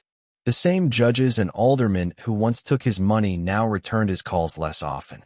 They were reading the papers, feeling the tide shift. The public no longer cheered for Capone. They wanted someone to blame for the crime, the corruption, the chaos. And Capone's name was too large to hide. He tried to fight it the only way he knew how, with more control, more payoffs, more threats, more public stunts to win back the people's favor. He donated to soup kitchens, paid hospital bills, held press conferences where he called for peace and painted himself as a businessman, not a butcher. But it didn't work. The charm that once disarmed a city now rang hollow. People had seen too much, heard too much, and the feds had heard everything. One former associate, quiet, bitter, overlooked, walked into a federal office and began to talk. Not about the murders, not about the hits, but about the money, the accounts, the deals that happened after hours. He gave them just enough to spark a deeper audit. And when they dug, they found more. Capone didn't know it yet, but the case was building. And it wasn't flashy. It didn't involve gunfire or alleyway deals. It involved accountants in wire-rimmed glasses, digging through scraps of paper and typing out memos. They called it financial profiling. Capone called it nonsense. But it wasn't. It was a noose tightening one decimal at a time. Still, he pressed forward. He ordered hits on suspected traitors, cut ties with old friends, tightened security. He believed the only way out was through more power, more fear. But the irony was brutal. Every move he made to protect himself drew more attention, more headlines, more suspicion. His world, once built on silence and shadows, had become loud, too loud. And not all enemies were outside. Inside the outfit, younger men were rising. They watched Capone's paranoia, saw the cracks in his armor, wondered if it was time for change. No one dared move openly, but the whispers grew louder. The streets began to pulse with uncertainty. Some said Capone was slipping. Others said he had already lost control. One night, Capone sat alone in his Miami mansion, listening to the waves crash outside. The room was quiet, but his mind wasn't. Somewhere in Chicago, a man he once trusted was sitting across from a federal agent, telling stories, naming names, trading freedom for betrayal. It was no longer a question of if. It was a question of when. Because for all his power, all his wealth, all his charm, Capone couldn't stop the tide that had begun to rise. It was coming not with guns, but with subpoenas, not with fists, but with balance sheets. The enemy wasn't just Moran or the press or the men in his own crew. It was the silence after the applause faded, the absence of loyalty, the weight of his own name. And the next knock on the door might not be a rival or a hitman. It might be a taxman. And the empire wouldn't fall with a bang, but with a signature. Chapter 15, The Untouchables Are Born. The warehouse door shattered just before dawn. Splinters flew like shrapnel. A battering ram slammed again, followed by the clatter of boots on concrete. Inside, men dropped crates of whiskey, scrambling like rats in the dark. But this time, The raiders weren't rival gangsters or crooked beat cops looking for a payoff. These men weren't for sale, and they were coming for Al Capone. At the head of the charge was a young federal agent with steel in his jaw and fire in his eyes. His name was Elliot Ness, and he didn't believe in ghosts. He didn't care about reputations. While others trembled at the mention of Scarface, Ness had one mission: bring him down. By the end of that raid, thousands of gallons of illegal liquor were flowing down Chicago's sewers. Stills were smashed. Workers were cuffed. No money exchanged hands. No threats were obeyed. And when the sun rose, the message was clear: Capone had a new enemy. One that couldn't be bought, bribed, or bent. Just weeks earlier, no one in the outfit had heard of Elliot Ness. He was too young, too clean, too righteous to last. But Capone's men quickly learned that this new squad wasn't like the others. They moved in silence, struck without warning, and they didn't play by the same rules. Ness had handpicked a team of agents, men without vice, without connections, without a price tag. Newspapers dubbed them the Untouchables, a name that stuck like a badge of honor. To Capone, it sounded like an insult. At first, he laughed them off. Some skinny government kid and a few federal nobodies weren't going to topple an empire. He told his men not to worry. Let them break a few stills. Let them make headlines. It wouldn't last. Nothing ever did. But behind the smile, Capone was watching. The Untouchables were different. They weren't trying to kill him. They were trying to dismantle him, brick by brick. Each raid struck closer to the heart of his operation. Warehouses, front companies, supply chains. They were tracing the arteries of his empire and cutting them open. And unlike the cops, they didn't show up for envelopes stuffed with cash. They didn't take meetings. They didn't negotiate. They showed up with warrants and left with evidence. Capone's lawyers worked overtime. They filed motions, questioned authority, accused the agents of harassment. But Ness stayed clean. His raids were surgical, legal, documented. Each one stripped another layer off the myth of invincibility that surrounded Capone. The press, once enchanted by the gangster's charm, now turned its cameras toward the young agent in the trench coat. Headlines began to shift. The Robin Hood of Chicago was now public enemy number one. Inside the outfit, the pressure was rising. Capone's lieutenants were nervous. If Ness kept digging, they knew he'd find more than barrels of booze. He'd find the ledgers, the coded notebooks, the payments that tied Capone to everything. Worse, he might find the men willing to talk. Men with grudges, with secrets, with options. Capone ordered surveillance on Ness. He put tails on him, watched his apartment, followed his car, waiting for a weakness, something to exploit. But Ness lived modestly. No vices, no lovers, no gambling debts. He was too clean. So Capone sent a message the only way he knew how: subtle violence. A brick through a window. A phone call in the middle of the night. One of Ness's agents found his dog poisoned on his front lawn. Another received an unmarked envelope with a single bullet inside. Still, they didn't stop. For every raid that failed, 3 more succeeded. For every man arrested, more names surfaced. Ness wasn't just hitting Capone's business. He was exposing the machinery behind it. And with every arrest, every mugshot, the illusion cracked further. Capone's empire began to look less like a fortress and more like a house of cards. The public watched with a kind of awe. For years, they'd seen Capone as untouchable. He threw parties, handed out turkeys, smiled for the cameras. But now, the cracks were showing. The king was bleeding, and the scent of justice was in the air. Capone tried to fight back. He summoned his political allies, leaned on his influence, pushed money across the table. But the tide was turning. The government wanted to win. Prohibition had become a national embarrassment. Corruption, violence, organized crime flourishing under a failed law. Capone had become the face of it all. Taking him down wasn't just about Chicago anymore. It was about sending a message to the entire country. The orders from Washington were clear: get Capone. And so the noose tightened. Ness, meanwhile, knew he wasn't going to win through raids alone. The goal wasn't to beat Capone in the streets. It was to beat him in court. And that meant evidence. Paper trails. Witnesses. A case that could withstand the weight of $1,000 an hour defense team. So they started digging into the one thing Capone couldn't hide, his money. Every bottle sold, every bet placed, every deal made added up. And while Capone had avoided keeping personal records, others hadn't. Bookkeepers, accountants, bagmen, they all held fragments of the truth. Ness's team gathered those fragments, one by one, until they saw the pattern. The money moved in circles, but it all led back to the top. Capone laughed when he heard the feds were trying to get him on taxes. It felt absurd. After all the murders, all the violence, all the deals, this was their angle? Income tax. He told his men it was a joke, that no jury would ever convict him over a technicality. But Ness wasn't joking. Neither were the prosecutors. And behind closed doors, Capone's confidence was starting to fracture. He had always relied on fear to keep people in line. But you can't shoot numbers. You can't bribe a ledger. The law was coming for him in a language he didn't speak. He tried to clean up his image. He donated more, held press conferences, claimed he was just a businessman, misunderstood. But it was too late.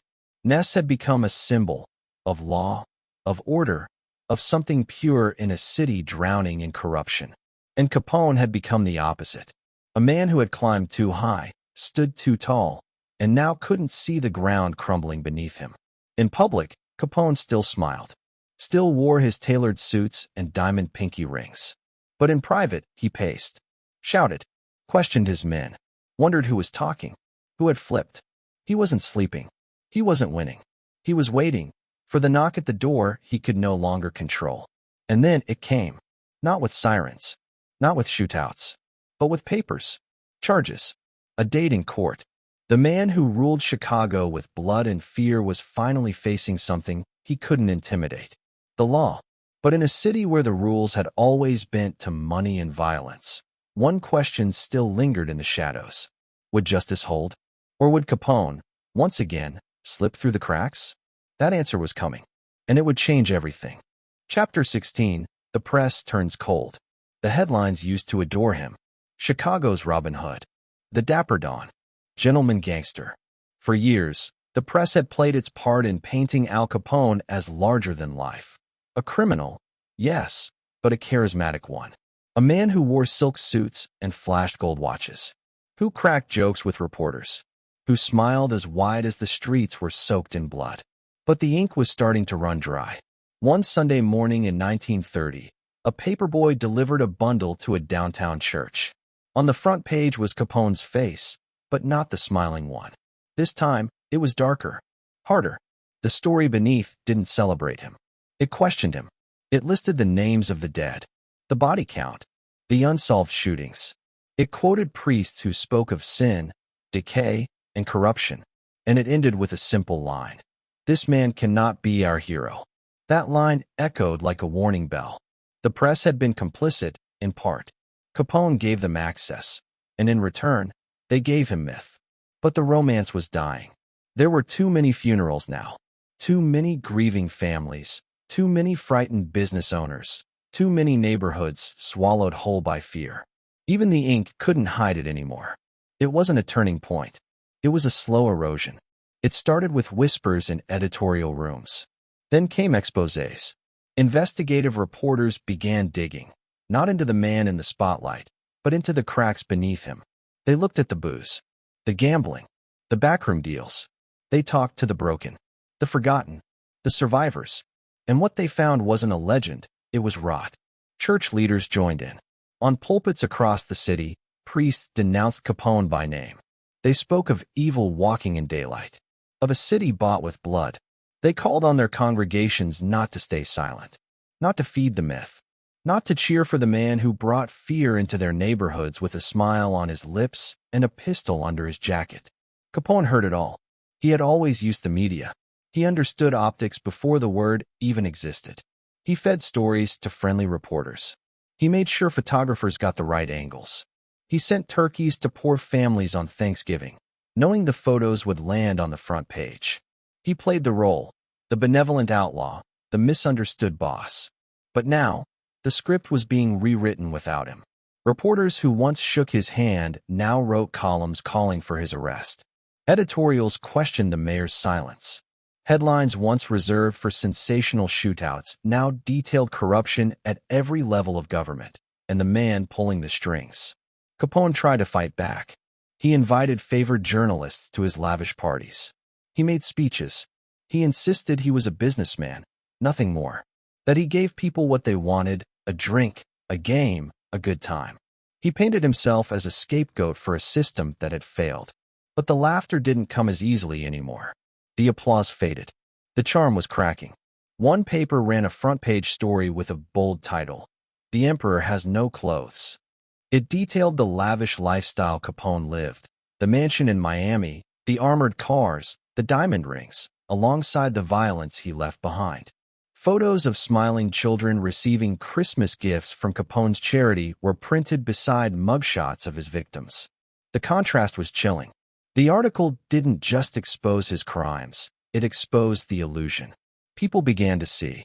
They saw that for every coin he flipped to a hungry kid, there was a price. A bartender forced to pay protection, a rival gunned down in a parking lot, a woman widowed by a stray bullet. The cost of his generosity was silence, and the city had grown tired of paying it. The shift wasn't just in tone, it was in volume. More papers joined in. National coverage picked up. Syndicated columns asked how America's most dangerous criminal could dine in luxury while honest families scraped by. They questioned the justice system, the mayor's office, the courts. They asked why so many looked the other way for so long. And they pointed to one name, Capone. He became the symbol, the embodiment of everything that had gone wrong during Prohibition. The blood, the bribery, the breakdown of law and order, it all wore his face now. And unlike before, the public wasn't looking away. Even Hollywood shifted. Where once the gangster was a cool anti-hero, studios now filmed cautionary tales. Stories of corruption, downfall, justice. The hero was no longer the man with the Tommy gun. It was the one who stood up to him. The culture was changing. The appetite for outlaws was souring. Capone tried to stay ahead of it. He threw more money into charity, donated to churches, paid hospital bills. He leaned into his persona, a misunderstood businessman persecuted by jealous rivals and corrupt government agents. He even flirted with the idea of running for office, whispering to reporters about fixing the city from within. But no one was buying it anymore. The editorials kept coming. They were sharper now, less forgiving, less dazzled by his suits and cigars.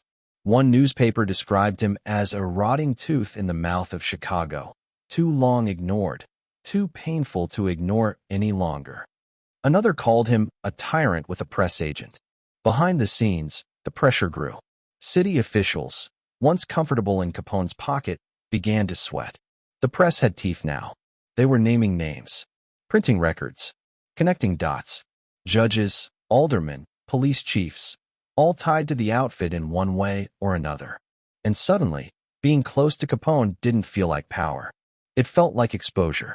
Some jumped ship, quiet resignations, secret meetings, whispers of cooperation with federal agents. The spotlight was burning too hot, and Capone, once the source of comfort and control, had become a liability. His name, once a golden ticket, was now a curse. And in that growing silence, he felt it. The isolation, the weight of a myth unraveling. The man who once controlled every headline could no longer shape a single narrative. He watched as his image, the icon he had built with charm and calculation, was torn down in front of him, piece by piece, word by word. One night, he sat alone, flipping through the pages of a paper that no longer adored him. The headline read, "Capone's reign nears its end." No quotes, no glamour, just truth. The article listed his recent troubles, the IRS investigation, the raids by Ness, the betrayal of former allies. But what struck Capone most wasn't the content. It was the tone. Cold, final, inevitable. He knew then. The city was no longer his. And the press that once crowned him had now written his epitaph. But Capone was not done. Not yet. He still had lawyers. Still had money. Still had fear to wield. He wasn't ready to disappear into the shadows. Not without a fight. But the light was brighter now. The mask had slipped, and the world was finally seeing the man behind it. Chapter 17, The IRS Case Begins. The bulletproof cars didn't matter now. Neither did the bodyguards, the bribes, or the guns tucked under custom-tailored suits. What came for Al Capone next didn't wear a badge or carry a Tommy gun. It came in the form of a pencil, a calculator, a stack of ledgers, and a quiet man with wire-rimmed glasses who never raised his voice. The man's name was Frank Wilson. He wasn't a cop. He wasn't a G-man. He was a forensic accountant for the U.S. Treasury Department. And he'd been watching Capone from the shadows. While the world stared at the violence, the booze, the bodies, he stared at the money. Because Wilson knew something few others believed. If you couldn't prove Capone pulled the trigger, you could still prove he paid for the bullets. The story begins not with a raid or a shootout, but with a file cabinet in a dusty backroom of the Chicago field office. It was here that Wilson and a small group of agents began to untangle a web no one else had dared to touch. The financial empire of America's most feared gangster. They weren't chasing blood. They were chasing numbers.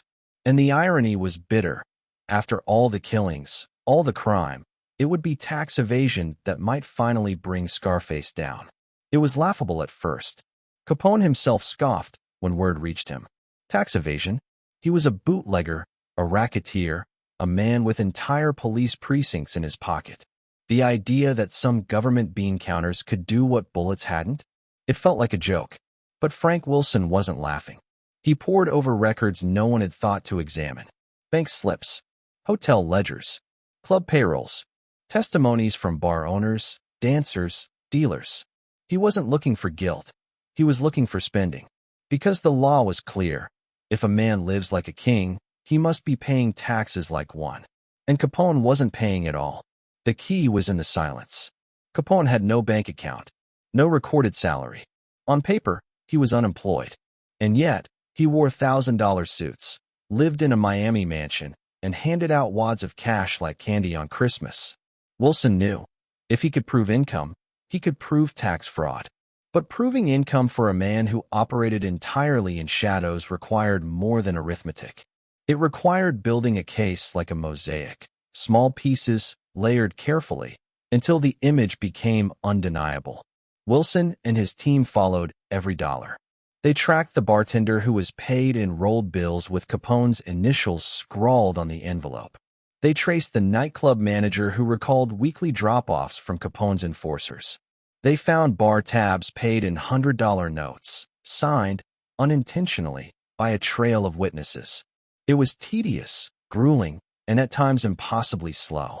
But every slip, every whisper, every receipt added up. And slowly, the picture emerged. Capone's empire wasn't just illegal. It was profitable beyond imagination. Estimates swirled that his operations brought in over $100 million a year. Booze, gambling, prostitution, extortion. It was all there, just never on paper. But Wilson didn't need a confession. He needed evidence that Capone controlled the cash. And now he had it. Still, the case couldn't go forward without courage. Taking down Capone in court was a different battlefield.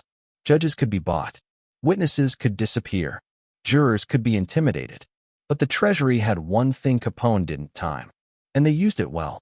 They began laying the foundation for what would become one of the most unlikely prosecutions in American criminal history.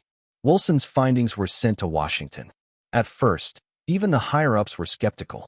Was this really the best angle to take down a man responsible for hundreds of deaths?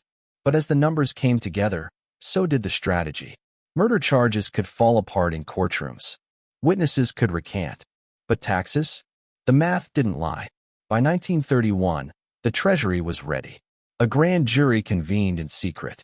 Capone, growing bolder, was still telling reporters he had nothing to fear, that his lawyers had things under control, that this would blow over like every other attempt. But he didn't know how far the feds had come. He didn't see the army of accountants, agents, and prosecutors who now stood with a mountain of paper and a single, devastating accusation, that Capone owed the United States government years of unpaid taxes, and they could prove it. The indictment landed like a bomb. 23 counts of tax evasion, each one carrying prison time. Capone's face, once a symbol of untouchable power, was suddenly vulnerable. He laughed when served, smirked for the cameras, But behind closed doors, panic set in. This wasn't a crooked cop to pay off or a judge to intimidate. This was the full weight of the federal government coming down on the one thing Capone couldn't muscle his way out of: numbers. He hired the best lawyers money could buy. They challenged the charges, argued that income from illegal operations couldn't be taxed, that the witnesses were unreliable, that the evidence was circumstantial. But Wilson had built his case like a fortress. Every claim had a source. Every dollar had a destination. And most damning of all, Capone's own lifestyle betrayed him. His cars, his homes, his lavish parties. They all screamed income. And the jury, once seated, would hear it all. As the trial date approached, Chicago held its breath. The man who ruled the city for a decade was now walking into courtrooms, flanked by marshals, looking smaller by the day. The flashbulbs still lit his path, but the smiles had faded. Reporters no longer called him the Dapper Don. They called him what he was, an accused felon. Inside the courtroom, Capone sat still. He was used to controlling rooms, but this one wasn't his. He watched as prosecutors rolled out evidence, ledgers, testimonies, and the quiet voice of Frank Wilson explaining how it all fit together. The jury listened. So did the nation. For the first time, Capone wasn't feared. He was judged. And then came a twist even Capone didn't see coming. Rumors swirled that he'd struck a deal, that he'd plead guilty in exchange for a lighter sentence. He even arrived in court prepared to make it official. But the judge, seeing the spectacle for what it was, rejected it. No backroom deals. No softened landings. Capone would face a full trial, like any other man. The King of Chicago was now trapped in a game he couldn't rig. Each day in court was a blow to the myth. He was no longer the smooth-talking outlaw. He was a man trying to explain away millions in income with no paperwork to support it. And the jurors watched him squirm. Then came the evidence Capone feared most. Testimony from insiders. Men who had worked in his clubs, counted his cash, passed his envelopes. One by one, they painted a picture of control. Not just association, but command. And with each witness, the cage closed tighter. When the final arguments were made, the courtroom was silent. Capone sat, no longer smiling, no longer confident. He had faced enemies before, rivals, cops, even federal agents. But he had never faced something so precise, so quiet, so deadly. The law, in its most patient form, had found its weapon. And it was math. The jury retired. Outside, reporters crowded the courthouse steps. Inside, Capone waited, hands folded, sweat beading on his brow. He had always known how to play people, how to win. But he couldn't charm a spreadsheet, couldn't outweed an audit. And now, the verdict was coming. Not from a rival with a gun, but from 12 ordinary citizens, armed only with reason. The city that once cheered his name was waiting. So was the world. And Capone, for the first time in his empire's reign, was no longer in control. Chapter 18, Capone's failed PR machine. The cameras flashed as he handed out warm meals on a freezing Chicago morning. Dozens of hungry men lined up, eyes sunken and hollowed out by the Great Depression. Reporters snapped photos of Capone, grinning in his overcoat, spooning stew into bowls like a benevolent king feeding his people. To the lens, it looked like compassion. To the city, it was starting to look like desperation. By 1931, Al Capone was fighting a war on multiple fronts: law enforcement, the IRS, rival gangs, and now, public perception. For years, he had weaponized charm like a blade sheathed in velvet. He knew how to work a room, knew the value of a headline, a good quote, a flashy gesture. But the same tricks that once earned him applause were beginning to draw nothing but suspicion. Chicago had changed. The novelty had worn off. When Capone opened a soup kitchen at the height of the Depression, he was playing a familiar game. The newspapers still reported on it, sure, how the gangster fed thousands who would have otherwise starved. But between those warm meals and newspaper clippings, something darker brewed. People whispered about the men forced to pay protection just to keep their stores from being torched. They remembered the screams that echoed after gunfire in alleys and storefronts, the blood that never washed off the sidewalks. Capone couldn't silence the violence, and the goodwill he tried to buy was shrinking fast. His public relations machine had once been a well-oiled beast. He had flacks who planted stories, photographers who caught him tipping bellboys, reporters who spun tales of Capone the family man, Capone the misunderstood outlaw.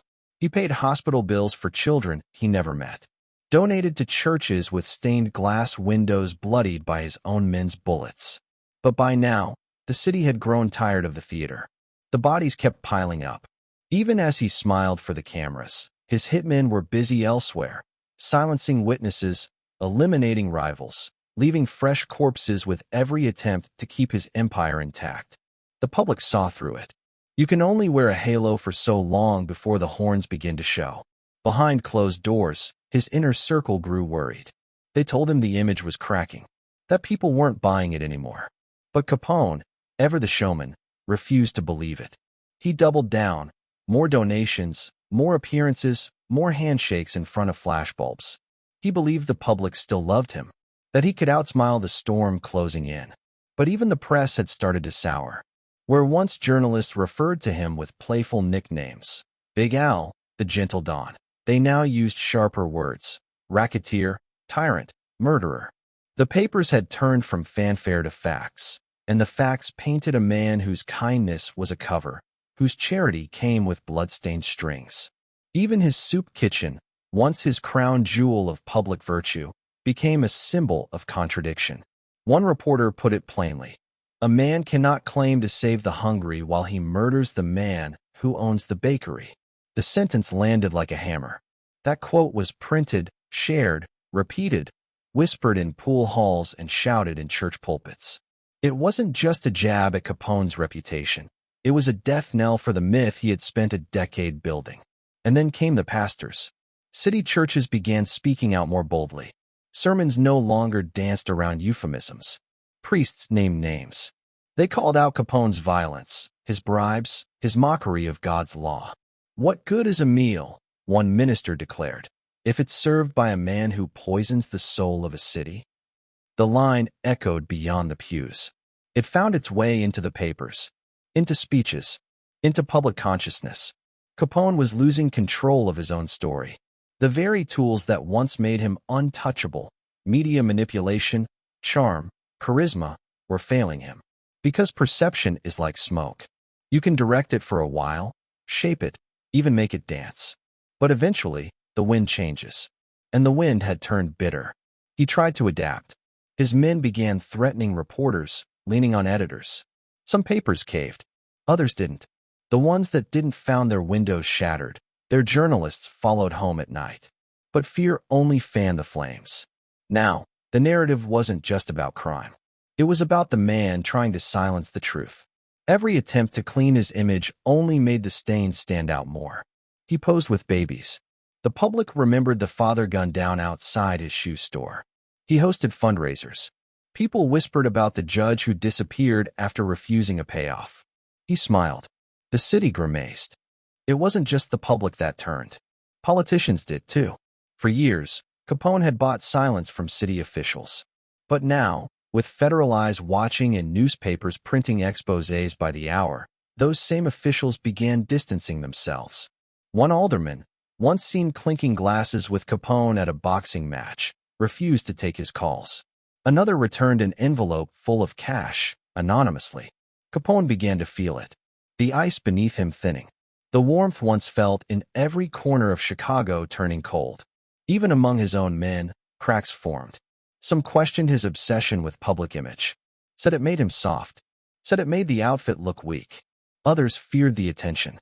The photos, the headlines, the constant presence in the spotlight. It had drawn fire. And now, the whole organization felt the heat. Capone didn't care, or pretended not to. He still believed in the power of image. Still believed the people loved him. That, when push came to shove, Chicago would stand behind him. He looked at the soup kitchen and saw salvation. But the city looked at the same building and saw a facade, one that couldn't hide the screams in the night. And the more he smiled, the more sinister it all seemed. One newspaper published a composite, side-by-side images of Capone spooning soup to a boy and a body being loaded into a coroner's van. The headline was brutal. Which Al Capone do you believe? The public was starting to answer. Whispers of betrayal floated through the underworld. Allies turning into witnesses. Low-level men vanishing overnight. Cops quietly assembling files. And through it all, Capone kept throwing dinners. Kept smiling for the flash. Kept pretending the mask hadn't cracked beyond repair. But it had. The brand he had built, Capone, the rogue with a heart, was now toxic. Politicians avoided using his name. Socialites crossed the street. And journalists, once willing to trade flattery for access, now exposed every corner of his rotten empire. He was being erased, not with bullets, but with ink. Then came the final blow. The IRS trial date loomed. Reporters speculated daily. Would he beat the charges? Would his lawyers find a loophole? But while the headlines asked questions, the city answered with silence. No parades, no cheers, no public support. The man once treated like royalty now walked the streets like a ghost. The final image that defined this collapse came not from a murder, not from a trial, but from a parade.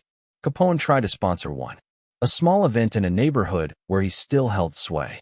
He paid for floats, music, food, his name stamped on banners. But when the day came, no one showed up. The streets were empty. Not even the musicians arrived. And for the first time in years, Capone was truly alone. He stood under a gray sky, surrounded by silence, watching as a single banner fluttered in the wind, his name printed in gold, but weighed down by shame. The photo taken that day never made it to the front page. It was buried on page 7. A small square. A quiet humiliation. It didn't need a caption. The image spoke for itself. The King of Chicago had become its most unwanted guest. But the worst was still to come. The courtroom was waiting. And this time, the truth wouldn't be written by his PR men. Chapter 19, The Road to Trial. The hallway outside the courtroom reeked of sweat and fear. Uniformed guards stood shoulder to shoulder. A hush fell over the gathered crowd as the double doors creaked open. Al Capone walked through them, shoulders back, hat tilted just right, his silk suit hugging his bulky frame. To the cameras, he looked calm. But his hands, if anyone noticed, trembled slightly at his sides.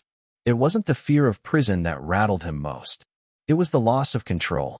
For nearly a decade, Capone had orchestrated his empire like a maestro.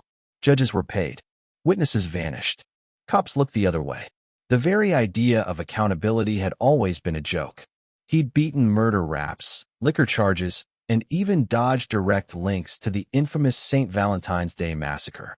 But now, with the weight of the federal government on his back, things were different. He wasn't just fighting the law anymore.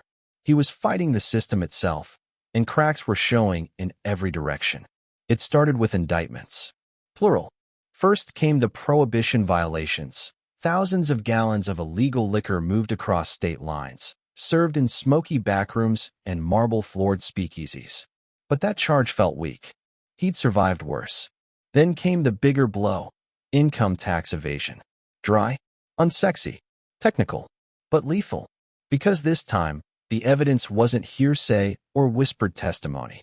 It was numbers, paper trails, ledgers and receipts. And numbers, unlike people, don't scare easy. The government had found a way in. Like termites in the walls of a mansion, Treasury agents had been quietly burrowing through Capone's empire for years, examining bank deposits, shadow accounts, property transactions. Men in glasses and cheap suits, who didn't carry guns or wear badges, were now the most dangerous enemies in Capone's world. Forensic accountants, paper detectives. He tried to laugh it off. They can't put me in jail for not paying a tax on money I didn't even make legally, he said. The line got a chuckle out of his men. But deep down, he knew that was exactly what they were going to do. As the charges stacked up, Capone fell back on familiar tools, money and intimidation. Lawyers were brought in, the best money could buy. They filed motions, challenged evidence, delayed court dates. Capone himself claimed illness, trying to stall the process. At one point, he checked into a hospital, complaining of gastrointestinal pain, hoping sympathy would slow the wheels of justice. But the judge wasn't biting. The government wasn't blinking. This wasn't some crooked city official. It was Washington. And Washington had decided enough was enough. Behind the scenes, Witness intimidation began. Men tied to the outfit fanned out across Chicago, visiting former accountants, bartenders, low-level fixers, anyone with a subpoena in their mailbox. Some were offered cash to forget details. Others were threatened. A few disappeared altogether. But the feds had planned for that. They'd moved their key witnesses out of town, given them aliases. Some were held under guard, stashed in motels outside the city. The message was clear. This wasn't business as usual anymore. Capone felt it. The paranoia crept in like mold through his mansion walls. He trusted no one. Meetings were shortened. His voice grew harsher, his eyes darting more than usual.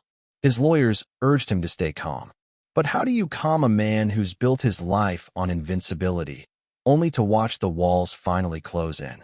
The public, once fascinated by the Scarface mystique, had changed too.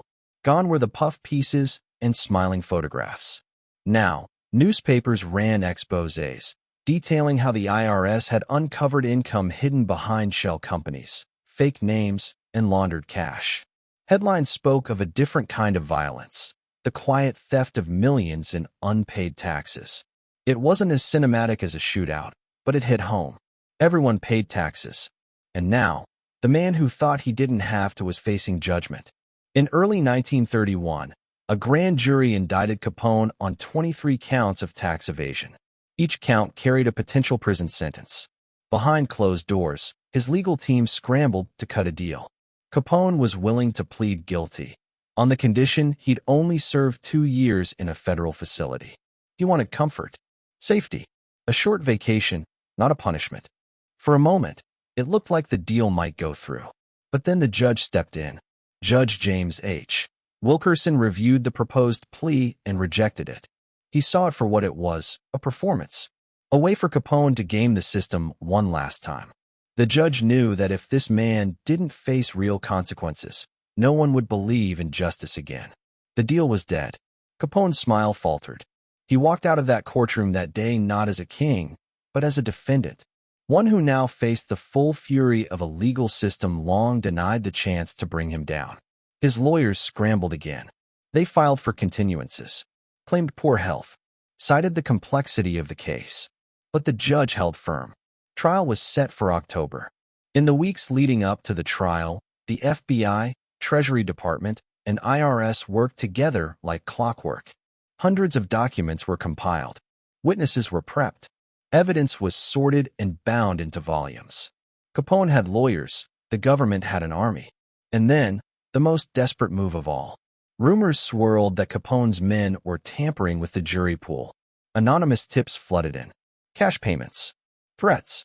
Bribes. One juror supposedly found a man sitting on his porch with a folded envelope. Inside, $500 and a simple warning. Vote the right way. Judge Wilkerson responded swiftly and without ceremony. On the morning the trial began, he stunned the courtroom by swapping the entire jury panel with one from another room. The switch was made without warning, eliminating any chance of pre-selection, bribery, or tampering. Capone's face, upon hearing the news, reportedly went pale. It was the one move he couldn't control. Now, he was truly at the mercy of strangers. The courtroom was packed. Spectators lined the walls. Journalists scribbled notes. The jury, 12 ordinary Americans, sat stone-faced as prosecutors laid out the case. It wasn't dramatic. There were no bodies, no gunmen, just numbers, deposits, bank records, testimony from accountants and clerks. But in those numbers lived a decade of crime. The jury saw through the suit, through the smile, through the myth of Scarface. They saw a man who believed he was above the law. And now, finally, they had the chance to prove he wasn't. Capone sat quietly for most of the trial. Gone were the bold interruptions, the bravado. His lawyers did their best, challenging documents, casting doubt on memory, painting Capone as a simple businessman. But the paper trail was damning. Unpaid taxes, undocumented income, lavish purchases that didn't align with declared earnings. Day after day, the government chipped away at the illusion. And Capone, once so powerful he could buy police departments, was now just another man in a courtroom. But even in the final days, he held on to hope. He whispered to his lawyers, clutched prayer beads under the table. There were still cards to play. Maybe the jury would sympathize. Maybe the evidence wouldn't stick. Maybe. Then the prosecutor delivered his closing statement. It wasn't loud. It wasn't fiery. It was clinical, precise. He spoke of fairness, of the burden every American carries to contribute to the system, and of the danger posed by a man who built his fortune by ignoring that burden, while the rest of the country bled through a depression. The words landed like a blade. Capone's lawyers didn't argue. They couldn't. The truth was laid bare. As the jury left to deliberate, Capone stared straight ahead. He didn't move, didn't speak. Outside the courthouse, crowds gathered, not in support, but in anticipation. They weren't here to cheer. They were here to see if the law still meant something. Inside the jury room, 12 people reviewed documents, whispered opinions, weighed years of headlines against pages of facts. Hours passed. The courtroom held its breath. When the jurors returned, the air was thick enough to choke on. Capone rose. The verdict was coming. But what would it be? Was justice finally at the door? Or would Scarface walk free one last time? Chapter 20. The Trial of the Century. It was the fall of 1931, and the most feared man in America stood in a courtroom, powerless. The same man who had ruled Chicago from the shadows, who had bought silence with blood and bent the law with greenbacks, was now just another defendant. Alphonse Capone, once the ghost king of the underworld, faced the unlikeliest of enemies, an accountant's pen, a judge's gavel, and 12 ordinary citizens who couldn't be bought. The courtroom was packed wall to wall. Reporters jammed into corners, notebooks shaking slightly in their hands. Spectators leaned in, holding their breath, as though watching history write itself in real time. It wasn't a murder charge, or even bootlegging, that brought Capone here. It was tax evasion, a technicality that had evolved into a weapon of justice. The irony was cruel. The man who had orchestrated hits, bribed judges, flooded cities with liquor, and survived assassination attempts, now faced prison over unpaid taxes. But make no mistake, this was war, and Capone knew it. The prosecution opened with a strategy as cold and calculated as Capone himself. They didn't appeal to morality. They didn't waste time on his reputation. They brought numbers, names, signatures, bank slips. It was a mosaic of damning paperwork, pieced together like the slow tightening of a noose. With every page turned, every document read aloud, Capone's myth shrank a little more. He tried to play the part, smiling for cameras, pretending calm. But inside, he was unraveling. Each morning, he adjusted his tie in the mirror like a man dressing for execution. Every glance from the jury felt like a judgment already passed. He was used to controlling everything, the press, the streets, the courts. But here, in this room, none of that mattered. The judge was no fool. James H. Wilkerson knew exactly who he was dealing with. The rumors of bribery had already reached his ears. Jurors approached outside their homes. Cash quietly left on porches. Threats disguised as favors. Capone's machine was working behind the scenes, trying to fix the trial before it ever began. But the judge beat him at his own game. On the very morning jury selection concluded, Wilkerson stunned the courtroom by switching out the entire panel, replacing them with a fresh jury from a different case. The shuffle was silent, strategic, and completely legal. Capone's face dropped. In that moment, something shifted. For the first time in years, he wasn't holding the cards. The trial lasted 11 days. The prosecution called witness after witness, former bookkeepers, bartenders, agents, and even rival gang members. They painted a picture not of a mob boss in the shadows, but of a man who lived loudly and lavishly while claiming to earn nothing. He hadn't filed taxes for years, despite owning multiple homes, cars, and throwing cash around like confetti. The IRS had followed the money, and the trail led directly to him. Capone's defense was weak by comparison. His lawyers tried to argue he didn't understand tax law, that he had poor bookkeeping, that others handled his finances. But the jury didn't buy it. The facts were too precise, the lies too thin.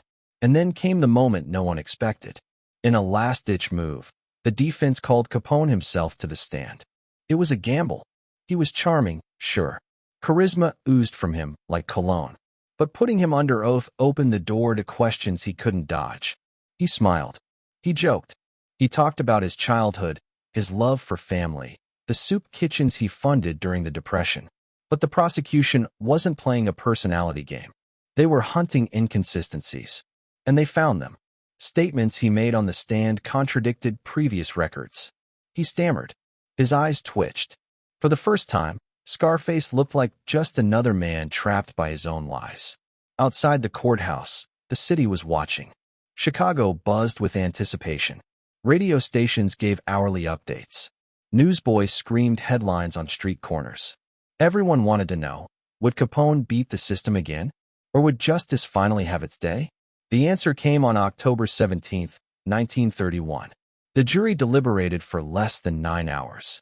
When they returned, the room fell into a heavy silence. Capone stood.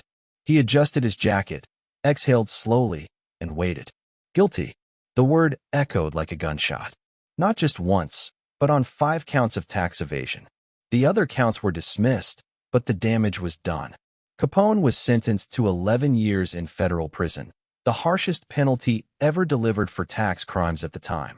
He was fined $50,000, ordered to pay court costs, and forced to cough up over $200,000 in back taxes with interest. His knees buckled slightly. The guards moved in. The cameras clicked. The king had fallen. But the war wasn't over. Even as Capone was led away in handcuffs, his lawyers were already planning appeals. They claimed judicial misconduct, bias, incompetence. They argued that Capone was unfairly targeted for political reasons, that this wasn't justice, but a public spectacle. But the public didn't care. The same people who once admired his swagger now cheered his downfall. The newspapers, once his unofficial PR machine, turned cold. Editorials hailed the verdict as a victory for law and order. The legend was beginning to rot. Back at his headquarters, Capone's empire teetered. His lieutenants scrambled to hold it together. Frank Nitti tried to keep the books balanced. Others moved in the shadows, quietly plotting power plays. With Capone gone, alliances shifted. Old debts were called in. Blood was spilled. Capone, meanwhile, was transferred to Cook County Jail, awaiting his appeal. But the walls were closing in. He wasn't just a prisoner now, he was a liability. The outfit knew that if Capone started talking, the whole tree could fall. Whispers of silencing him grew louder. But none dared act, not yet. And then came the transfer to Atlanta U.S. Penitentiary. No more luxury cells. No more guards on the take. No more silk sheets. Capone entered a world of iron bars and stripped dignity. He walked the corridors not as Scarface, but as inmate 40886. The weight of his crimes, the loss of his kingdom, and the collapse of his myth followed him into every cell block. He began to break. The stress chewed at his nerves. The isolation cut deep. He aged faster. His health declined. His paranoia worsened. The man who once ruled an empire from a bulletproof suite now stood in line for his meals, clutching a tin tray. And just when things couldn't get worse, they did. Doctors discovered the full damage of Capone's long untreated syphilis. It had spread to his brain, causing neurological damage. He became confused, forgetful. At times, he didn't recognize his own name. The man who had once outwitted police, politicians, and killers now struggled to finish a sentence. Still, he clung to hope. The appeal moved forward. His lawyers argued furiously, citing technical flaws and unfair practices. They filed motion after motion, trying to shave years off the sentence. But the court stood firm. Capone was guilty, and the price would be paid in full. The press followed every moment. Pictures of a gaunt, tired Capone circulated in papers nationwide. The legend was crumbling. He was no longer feared, no longer envied, just pitted. And still, despite all the damage he'd done, part of the public still watched with fascination, as if hoping for one last twist, one final escape from fate. But there would be no escape. Capone was soon transferred again, this time to a place unlike any other. A prison so remote, so isolated, it felt more like exile than incarceration. Alcatraz. And there, behind the cold concrete walls and crashing waves, the the final chapter of Scarface's rise and fall would begin. Chapter 21, Sentenced to Silence. He was escorted through heavy steel doors as rain pounded against barred windows. The echo of footsteps followed him down a corridor lit by flickering bulbs. This was not a New York speakeasy, not a Cicero estate, not even a courtroom. This was prison. And as Alphonse Capone stepped into the warden's office at Atlanta Penitentiary, his signature swagger vanished. He was no longer a king. He became inmate 40886. The sound of keys locking behind him felt like a hammer striking a tombstone. Capone paused. He looked at the guard beside him, as though expecting someone to shout that it was all a joke. But silence answered. Silence and the weight of iron bars. Gone were the silk suits. Gone was the gold ring. Gone was the fear he commanded. Here, every man wore the same gray uniform. Every inmate ate similar slop. And every whisper echoed off cinderblock walls. Charisma meant nothing. Influence meant little. Not when a guard held every cell key. His first night was the worst. The bunk was metal, the mattress threadbare, the pillow lumpy. He could hear other prisoners sighing, crying, sleeping, or plotting. No window, no view, no freedom, no escape. It was the same sound he had once caused with bullets in alleyways now arriving to haunt him in the dead of night.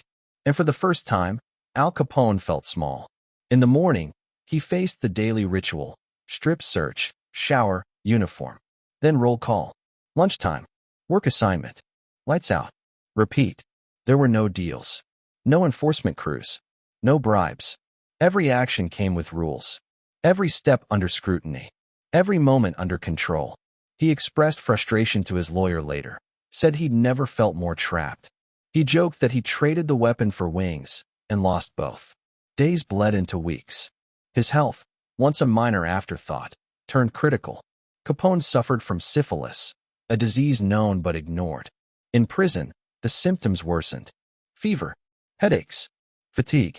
He complained to prison doctors. They treated him with arsenic injections, standard treatment at the time, but none reversed the damage already done. Sometimes he forgot which cell he'd been assigned. Sometimes he stared at walls for hours, listening to the drip of leaky pipes. He began distrustful of silence, because it meant his mind was turning on him. Letters from the outside came seldom. His wife sent updates on the empire, who ran what, who fell out. But they were bittersweet. The empire he built was crumbling. Lieutenants jockeyed for position. Rivals sniffed opportunity. The press had turned to federal bullets and cost-of-living stories. The headline read, Scarface behind bars. He flicked the page angrily, tears burning in his eyes, not for bloodshed, but for the man he'd become. Then came word of a transfer. Another prison, another layer of isolation. Security beyond Atlanta. The place whispered in crime circles, the Rock. Alcatraz, where no prisoner forgot the roar of the ocean or the cut of a cold breeze through broken windows. Where every door was iron. Every guard watched from towers. And every man was forgotten by the world outside.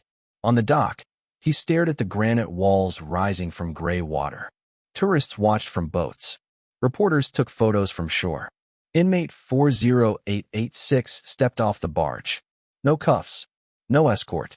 Just silent watchers and the slow-turning tide. Inside, the routine was harsher. Lights at sunrise. Locked in cell 14 hours a day. Meals delivered through slots. A pair of socks instead of a suit. He had no choice but to become the silent man. No letters allowed except once a week. Visits were only through glass. No gifts. No warmth. The guards called it rehabilitative isolation. Capone called it death of the soul. He tried to think like he used to, scheming escape, sending messages, orchestrating hits from within walls. But the prison system was airtight. No tunnels. No secret allies. No influence. Just rules. A ledger that listed his cell, his name, his crimes. He had become an entry in a book, not a legend. Still, he fought back. He wrote letters to a lawyer in Chicago. He petitioned for better medical care. He requested transfers to a less remote prison. He tried to send messages to his men to hold the empire together. None of it worked. His requests were denied. His messages intercepted. His appeals ignored. He felt it then. The empire he built was slipping away. and there was nothing he could do. His name, once on every pair of lips, now barely registered. His fortune, still impressive, was managed by others. Even Capone's bank accounts were tied up in legal maneuvering he couldn't access. His charities still ran, but rumors said new bosses diverted funds. His businesses limped on, but the brand was dissolving. Inside his cell, he stared at the small aperture in the door where guards passed trays. That tiny square became his window to the world, or to nothingness. Some days, he watched shadows. Other days, dust motes dancing. He counted minutes like storms. Morning, lunch, evening, lights out. Age came quicker, creases in his brow, white in his hair, dullness in his eyes. The disease took more. The doctors noticed lapses, moments he'd forgotten names of longtime acquaintances, moments he'd confused breakfast for dinner, hallucinations, spells of paranoia. At night, he heard whispers, old voices from back rooms, the echo of jingling bills, laughter before a hit. He sat upright, terrified. He couldn't run. He couldn't fight. He couldn't shout. He could barely move. His lawyers filed motions citing mental incompetence, requesting transfer to a hospital wing. Courtrooms debated. Judges postponed orders. But bureaucracy moved slower than disease. And each passing day, he faded more. His once sharp mind dulled like old hardware. He forgot names, forgot tasks, forgot he had a son waiting outside. Still, he held on to memory, for the past, for the empire, for the man he'd been. He journaled on scraps of paper, defended his legacy, wrote apologies and regrets and half-forgotten names. He asked for one thing only, redemption. But in prison, redemption costs too much. Silent nights stretched into years. The roar of the sea became his lullaby. The walls his only company. The public outside had moved on. Prohibition repealed, Chicago reshaped, new mob bosses in charge, newspapers chasing new names. But inside his cell, Capone kept a secret vigil.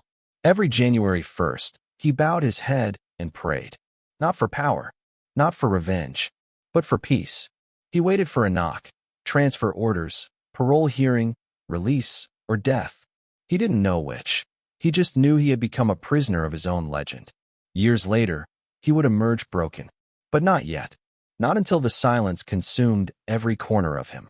And in that stillness, the man who once ruled shadows finally realized. Silence was the sentence, and he was still serving time. Chapter 22, Alcatraz Years. He stood behind iron bars as salt spray whipped at his face. Fog rolled in off the sea, chilling his skin through thin prison garb. This was no feigned silence. It was isolation. Capone gazed across cold concrete to a high wall topped with barbed wire. Beneath his feet, Atlantic waves crashed like drumbeats, endless, unrelenting, drowning every echo of power he'd once commanded. Upon arrival at Alcatraz in 1934, Capone stepped off a ferry and into a world without shadows to rule in.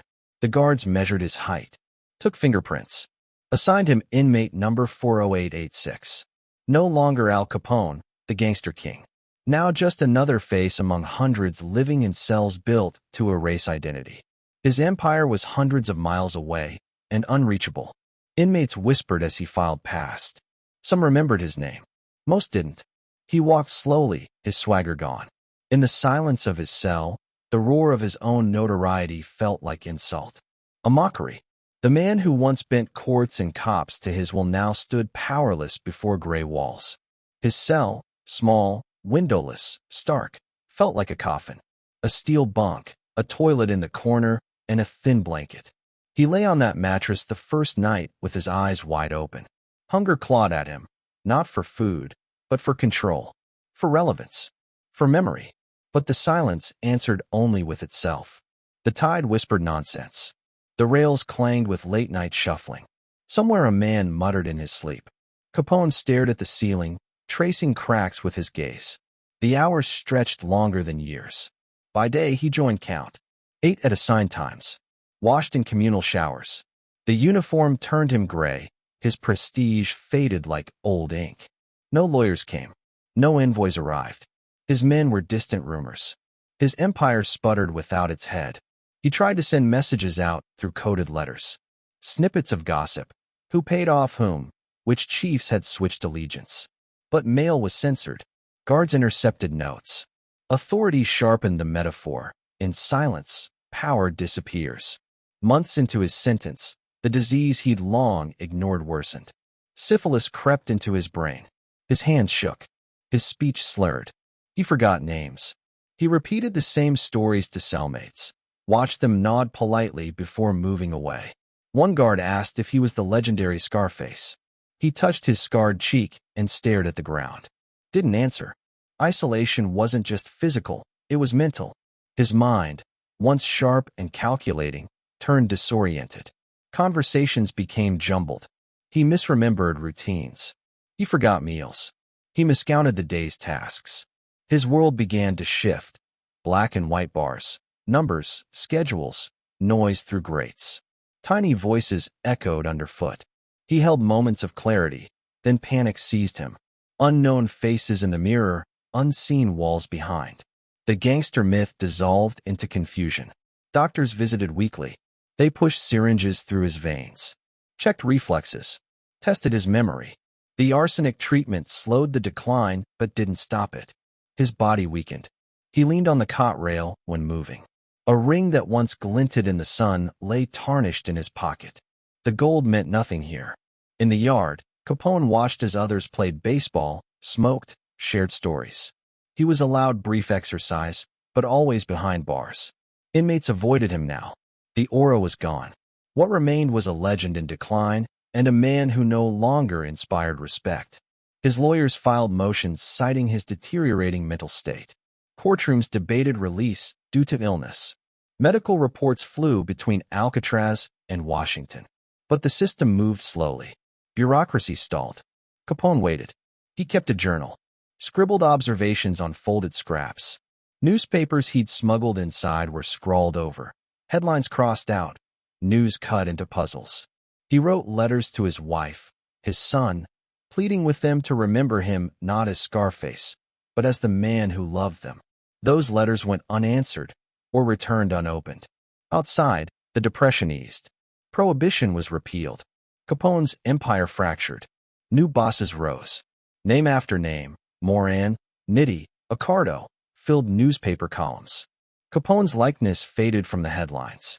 When stories spoke of his fate, they used past tense headlines. He was former kingpin, once Chicago's most dangerous gangster. The name no longer drew fear. It drew pity. Still, he imagined the fortress beyond the water staining him. The waves roared against the rocks like ghosts. In his dreams, he walked city streets again, corridors of marble, suit shops, speakeasies, money flying. He awoke in sweat.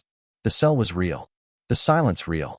Then came the day a guard delivered a thin envelope, a newspaper clipping from Chicago. It described his health failing, rumors of mental collapse, political figures calling for release. It called him broken. He folded the clipping and placed it beneath his pillow. Some members of Pride insisted he hide the shame. Pride, like a moth circling a dying flame. They say Alcatraz changed him more than prison. It erased him. The ledger of history didn't list his later life, just the rise and the fall. The press buried updates deep in corrections pages. The public moved on. The roar of his name turned to faint echoes in mob lore. Then came the final panic. One night, alone in his cell, he heard screaming in the distance. It was rescued inmates. A fight erupted. A guard shouted. Orders echoed. He sat up, disoriented. The noise rattled his mind. As walls seemed to bend, shapes began to twist. He realized he was hallucinating. The nightmare of his own empire flashed. Men chasing him through tunnels. Flashbulbs firing like gunshots. Money turning to dust. He tried to calm himself by clinging to memory. Walking with Torrio, the crackle of bootleg calls, the roar of applause. But memory fragmented too. He couldn't tell which day was real or which man was him. He stroked the scar on his cheek, but the pain felt distant. The man he was absorbed by the prison. Guards found him the next morning. He was sitting on the cold floor, eyes unfocused, whispering warnings to ghosts. They booked him into the hospital wing. They said his mind might never recover. Months passed. His body became thin. Sight clouded. He slept longer. He rarely spoke. When cellmates asked about the past, he whispered fragments. "They'll forget me. I lost it all. Promise you remember him." But no one believed a legend could die. So they kept records, stories, books. Yet agree on one truth. Capone's last life was lived centuries too long, captive in a granite tomb where the waves whispered his failure. One morning, the guard found his cell empty. Just a blanket on the bunk. No note. No message. He'd been transferred again for solitary observation. Or perhaps the end was near.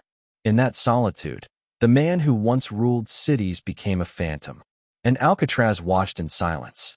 The legend had returned to the void from which it rose.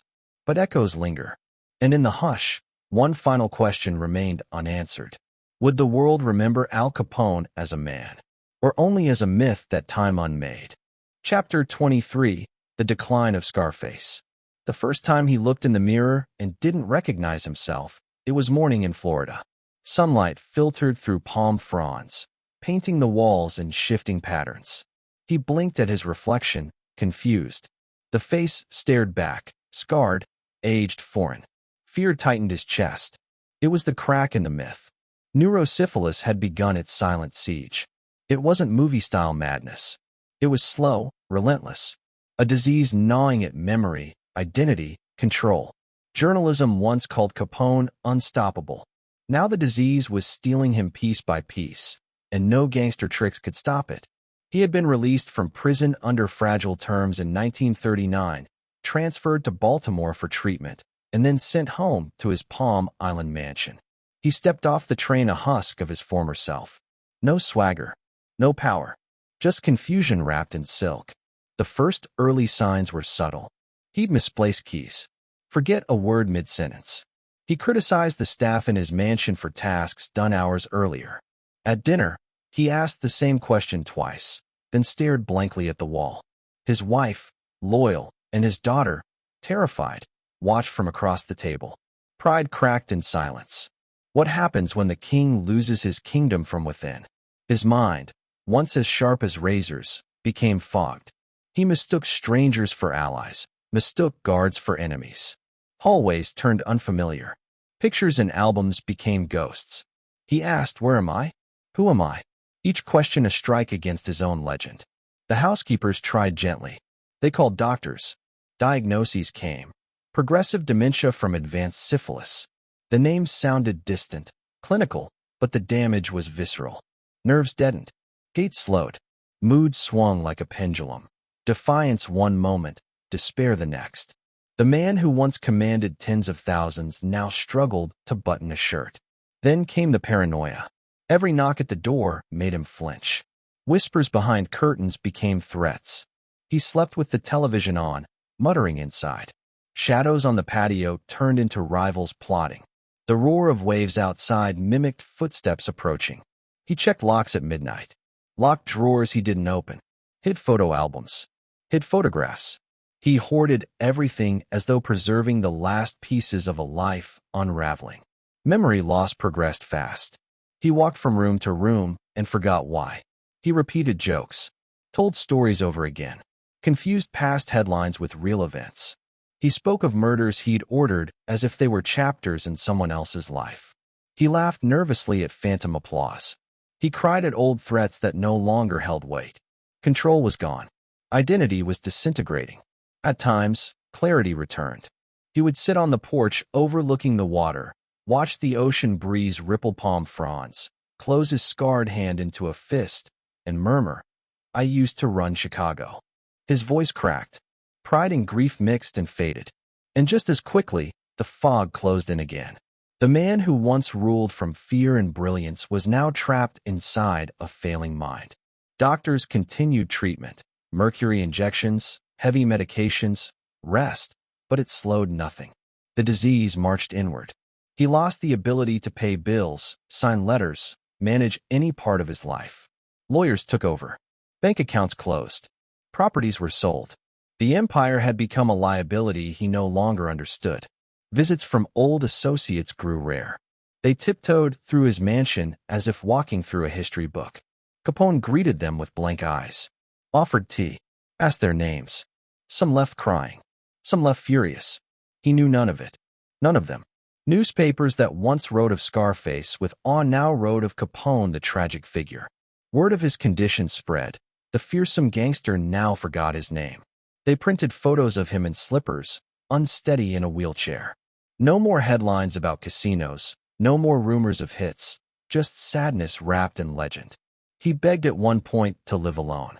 Couldn't stand reminders. Asked to be left with his thoughts. But his thoughts repeated themselves. Looping nightmares of the city he built and lost. The detectives who jailed him. The jury who convicted him. Faces from prison drifted across walls. Every whisper felt like danger. No sanctuary remained. One storm hit in 1943. Heavy rain, thunder. He became convinced people were hiding in the yard.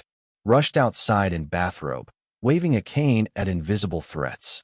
Staff found him barefoot in mud, soaked, shaking. One nurse held his hand, while another fetched clean clothes.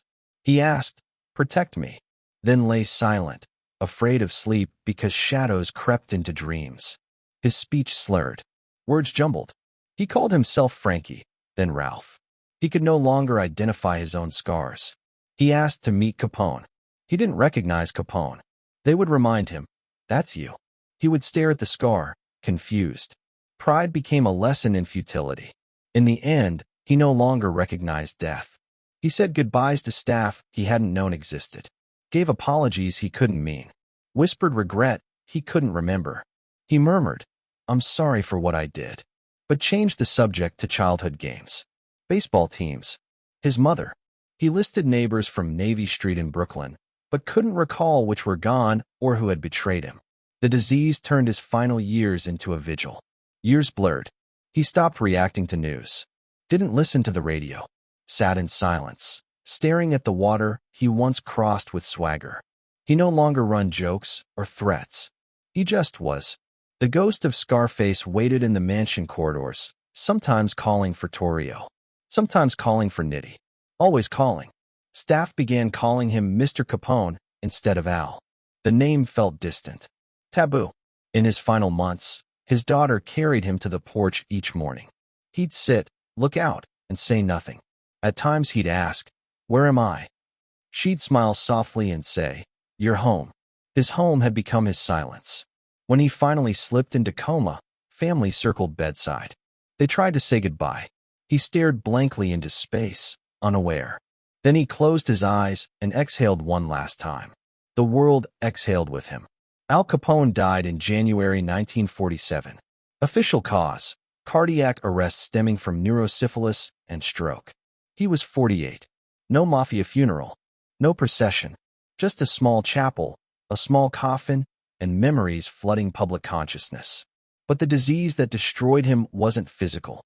It was the erasure of identity. The collapse of myth from inside. Capone didn't die because the law caught up. He died because his mind betrayed him. And so ended Scarface. Not with a bullet, but with forgetting. His legacy lingers. Streets remembered. Movies replayed. Books written. But the man who lived the legend died unmade. Erased by a sickness no gun could kill. Only the silence remains. And in the hush, one question lingers. Who, after all this, is Scarface still? Was he a monster we feared? Or a warning we forgot? Chapter 24. Released but forgotten. The whistle of the hospital elevator split the silence like a guillotine blade. He stepped out, weak and shivering, onto the polished tile, every movement deliberate, tired. He was no longer Scarface here. He was just Al from Florida, released due to illness. He wore gray sweats instead of suits. His body bent under its own memory. Even government escorts spoke in hushed tones. The man once feared by thousands was now fragile, febrile, fading before he had fully returned. He arrived at Palm Island by train, stepping onto the heat-soaked platform, clutching a thin black bag. Reporters, fewer now, lined the barriers. A few recognized him. Flashes appeared, but he didn't smile. He stared at the shimmering water, the painted bougainvillea, the mansion that had once been his trophy. Now it felt like a museum built for a ghost. Inside, the house stood like a trophy case for a legacy that had unraveled. Luxury furnishings muted under dust. Windows with scenic views framed emptiness. Carpets that once muffled laughter now absorbed silence. Portraits hung on walls. Capone in suits, Capone in fedora, Capone with mustered force. But when he stood before them, they felt like hallucinations. He blinked at his image and didn't recognize the face. His wife moved quietly through rooms, setting bowls of soup on trays. He ate without taste. The butler greeted him politely, but hesitated. There were no bodyguards waiting. No sirens. Just the distant hum of ocean breeze. Fear had left like a tide. No one now feared him. No one needed to. His visits to the porch were scheduled, observed, controlled. Journalists called it Capone's last stand in paradise.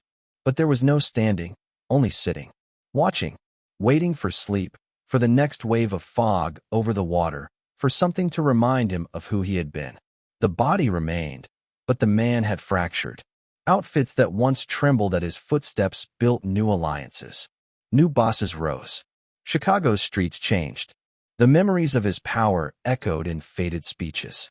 His name became a chapter in crime history textbooks, not a threat. Tourists visited Cicero and took photographs where he once lived, pointing at his old mansion as though identifying ruins. Capone tried to wander again, to reclaim relevance. He tossed coins to children on holiday mornings. He waved to servants trimming the hedges. He asked staff about the neighborhood, but recognition rarely returned. A waiter might hesitate before offering his usual booth. A neighbor nodded politely across the street, not out of fear, but out of distance. He was no longer a king. He was an artifact. The once celebrated gangster now suffered from audience absence. The caricature was richer than the man. He visited the hospital nearby for checkups, walked the gardens in a robe, wheeled by cabanas that once hosted glamour and now braced empty. Faces recognized him, but respect had shifted. Some whispered modern morals. Others shrugged at the irony. A dying king in a palace of sand. He tried writing memoirs, jotted notes in a yellow legal pad. But pen trembled. Words repeated. Stories faded mid-sentence. He tried calling his old lawyer. Couldn't complete the sentence. He asked for Torrio. Didn't realize he'd died. He asked for his son. Said he hadn't seen him in years. Don't visit, was the reply. Don't remind him of what you've lost. The disease ate memory like rust on iron. He reached backward, grasping for clarity. Each time he woke from sleep, he asked where he was. Where was Chicago? Would the judge still convict? Was his trial unfair? His voice shook. He stared at the walls as if they might answer. He held on to charity. He donated to local hurricane relief, sent checks to churches, mounted fundraisers in Miami. He wrote checks he couldn't remember signing. His name appeared in newspapers again, headlines about the fallen king projecting a faded aura of philanthropy. But critics noted the irony. How charity could look hollow when paired with past violence. His giving felt like late-page correction, half-column ad, 100 words. Once forging man gives peace offering. Local politicians avoided photography opportunities. Socialites wouldn't be seen with him. Even police, the ones he once commanded, now walked past politely, eyes lowered. They didn't fear him, they pitied him. A man stripped of purpose, saved only from death by illness. He sat on a veranda one evening, sipping weak tea, watching the sky turn pink. Turtles drifted lazily across the canal. He frowned, trying to recall the names of streets he once controlled. Navy Street, Cicero, Atlantic City News. He thought he heard applause. He turned. Empty courtyard. Just a lone palm. The applause was memory. Or wish. He didn't know. Staff brought dinner. Capone didn't move. They prodded gently. He opened his eyes. Slurred words. Who am I feeding? He stared at the plate like it was a puzzle he lacked peace for. Fork handled itself. The meat loomed unfamiliar. He set it aside, eyes lost in woven door patterns. The house phone rang once. He answered and said, Capone speaking. He waited. No name. Just the nurse across the grounds urging him to rest. He asked to call Torrio. The nurse handled it quietly. Tears fell. One afternoon, he tried fishing in the backyard lagoon. A patio chair. A pole he didn't remember owning. He forgot the hook. Struggled with bait. Eventually dropped it in water. watched it float, washed away. Water swallowed it, just as it would swallow him. He asked for a garden tour. They walked past medals, photographs, books. He frowned at each display, distant in thought. He asked, "Why are these here?" Silence. A sigh. Tour ended. He no longer gave speeches. No more appearances. No more waves. He forgot to open curtains. He forgot to answer doors. Musty air replaced perfume. The best meals went cold. Photographs turned to dust. A mansion that once crowned a criminal empire had become a mausoleum of memory. He called home for news. They told him about his health, the trial, his sentence, his attack as a child. He asked which was him. They answered, all and none. He sighed, hung up. Night terrors haunted him. He'd wake screaming, tears running. Threats from rival gangs echoed. Cars swerving toward his window. Ghostly faces at the bedpost. Staff rushed in, hissed reassurances. He nodded, but still prayed the threats would end. Then came the final collapse. Doctors called it congestive heart failure, a stroke from years of neglect. He lay in bed, thin, dry-mouthed, unconscious. The house grew hushed. News spread slowly. The man once most wanted was dying, not in gunfire, but of age and sickness. In the final hours, his daughter held his hand. He squeezed once, tried to speak, couldn't. Tears rolled. He closed his eyes, clutched air, exhaled. He did not die with power. He died forgotten. No sirens, no crowds, just one quiet afternoon, one distant ocean, one last breath. He had been a legend, but legends fade, and this one faded into memory. Chapter 25, Death of a Legend. He sat in a wicker chair on his porch, staring out at the gulf framed by swaying palms. The air was heavy, humid. It pressed against his lungs like a weight he couldn't lift. He coughed, low and rattling, the kind that tasted of rust and regret. He had been sick for weeks, bedridden in his Florida mansion. Neurosyphilis had ravaged his mind, but now a stroke worsened every whispered crack in memory. It was 1 year later, January 1947. The legend was dying. He drew his final breath on a quiet afternoon, not with sirens or crowds. Just one slow exhale, then stillness. The only sound was the ticking of a nearby clock and the faint crash of waves against the seawall. He was 48. Hospital staff stood vigil at his side, solemn and stunned. His daughter knelt holding his hand, tears running down her face. His wife froze beside her, face like stone. They called doctors and lawyers. They closed open albums of his past life. The world moved on, but in that house, time stopped. Mobsters didn't come. They handled everything through underlings. Lawyers, funeral directors, errand boys. One reported seeing a fleet of black limousines approach, then turn away. Another said few attended the funeral out of fear or embarrassment. Respect was gone. Loyalty had evaporated. Capone's empire had continued, just without him. Funeral parlor halls filled with friends of the respectable variety, political associates, charitable board members, half-remembered faces from old newspapers. They bowed their heads, shared polite condolences, looked at his coffin like it was a relic they were unsure they believed in anymore. The world outside barely paused. Newsreels mentioned the death in passing. Newspapers ran obituaries overshadowed by politics and sport. Chicago papers printed one small column near the back with a photo of him in his heyday. Legend, killer, forgotten man. Line by line, the past faded with every printed word. A few reporters noted the absence of key figures. Names once whispered in the same breath as his were missing: Nitti, Accardo, Guzik. They were alive, but absent. Fear had replaced reverence. Or perhaps guilt. Capability without conscience. Legacy without love. Inside the gathering, a priest delivered a short eulogy, no dramatics. He spoke of sin, redemption, regret. He spoke of fallen humanity. He said prayers for peace that likely never came. And in that chapel, Capone's body lay in full suit. The suit he once wore at parades, negotiations, photo ops, now stiff as mannequin cloth. No bulletproof vest under it. No glamour. Mourners shuffled by. Some stared at his scarred cheek in photographs. Others whispered, Scarface. A name once feared, now spoken quietly. One newspaper columnist wrote, "Death has finally silenced the man who once ruled with gun and grin. But the city he left remains louder than ever." He didn't mention the hospitals Capone had paid for or the families he had helped. He noted that money can't pay for lost memory, lost dignity, lost fear.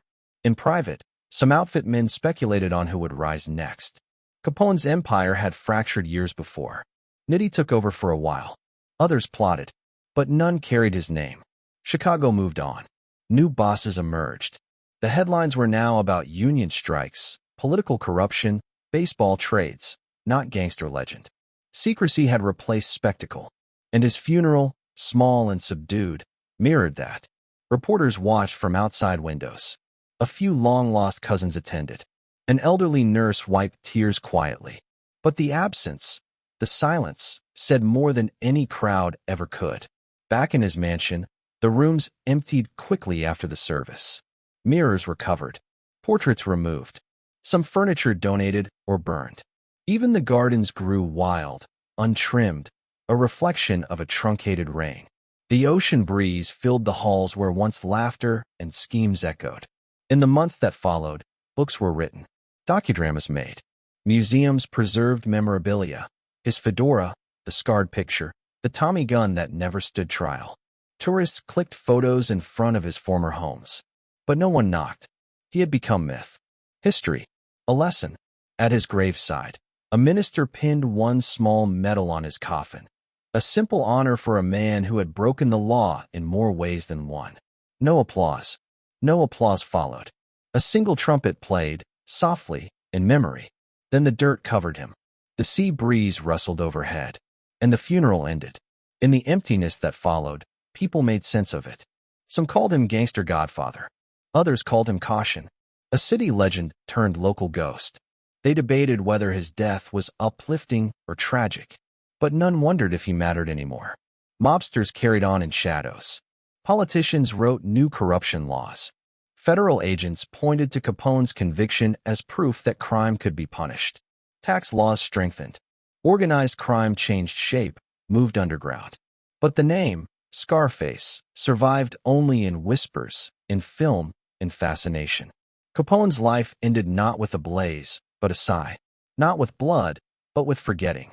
And in the hush after the funeral, as the palm fronds trembled overhead and waves lapped the sea wall, one question echoed. What becomes of a man who ruled fear and then was forgotten by it? The answer lingered, unanswered, in the ashes of the legend. Chapter 26, The Legend of Scarface. It didn't die with him. Not in that Florida mansion. Not at his funeral. Not when the last breath slipped from his lungs and the sea breeze closed in around the silence. If anything, Al Capone became louder in death. The man faded, but the myth caught fire. It began with whispers, then books, then films. Hollywood didn't just remember him. They reimagined him. The blood on his hands was washed in black and white, then repainted in Technicolor. His crimes became spectacle. His life became legend.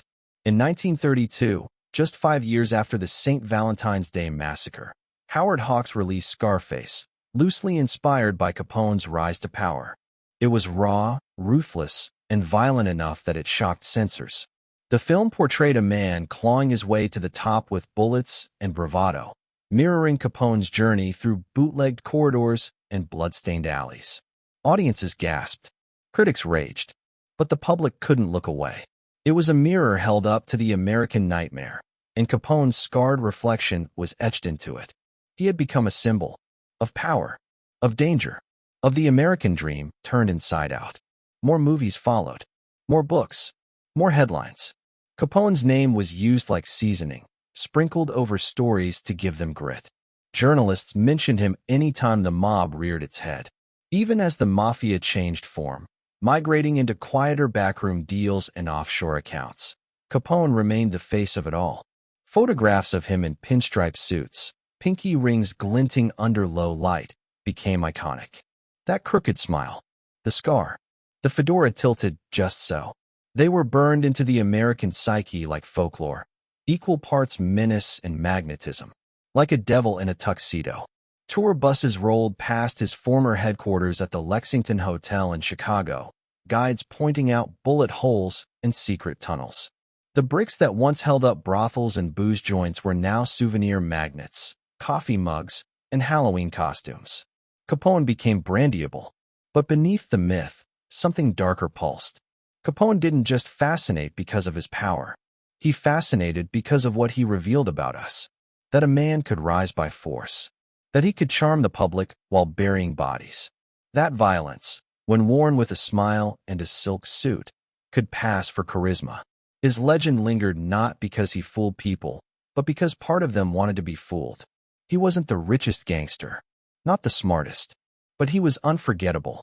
His story offered a kind of twisted comfort, that even the most untouchable man could fall, that a scarred, self-made outlaw could take on a city and lose everything to a number, tax evasion, of all things. His downfall was both ironic and satisfying, a cinematic ending no screenwriter could improve upon. But with each passing decade, the myth blurred the man. Capone became something else in the 80s, when Brian De Palma and Oliver Stone resurrected Scarface. Though the film followed a fictional Cuban drug lord named Tony Montana, its title, tone, and ambition screamed Capone. The same hunger, the same violence, the same fall from the top. And audiences, young and old, legal and illegal, adopted it like gospel.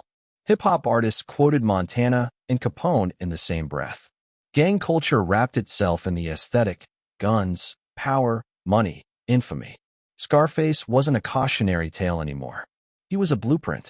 Meanwhile, historians tried to reclaim the truth. Documentaries dissected Capone's life. Academics dug into police records and IRS files. His personal letters were auctioned off, revealing glimpses of a man more insecure, more frightened, and more human than the legend allowed. He wrote about missing his family. He scribbled prayers in margins. He asked for forgiveness. But for every fact unearthed, a new fiction replaced it in pop culture. Capone didn't just become a gangster. He became the gangster. A composite of all underworld ambition. From comic books to HBO dramas, his fingerprints were on every antihero with a violent past and a tragic flaw. Tony Soprano, Michael Corleone, Nucky Thompson, all of them owed a debt to Scarface. Even tourism fed the fire. Chicago embraced him like a prodigal son turned misunderstood rebel. His former speakeasies became chic bars.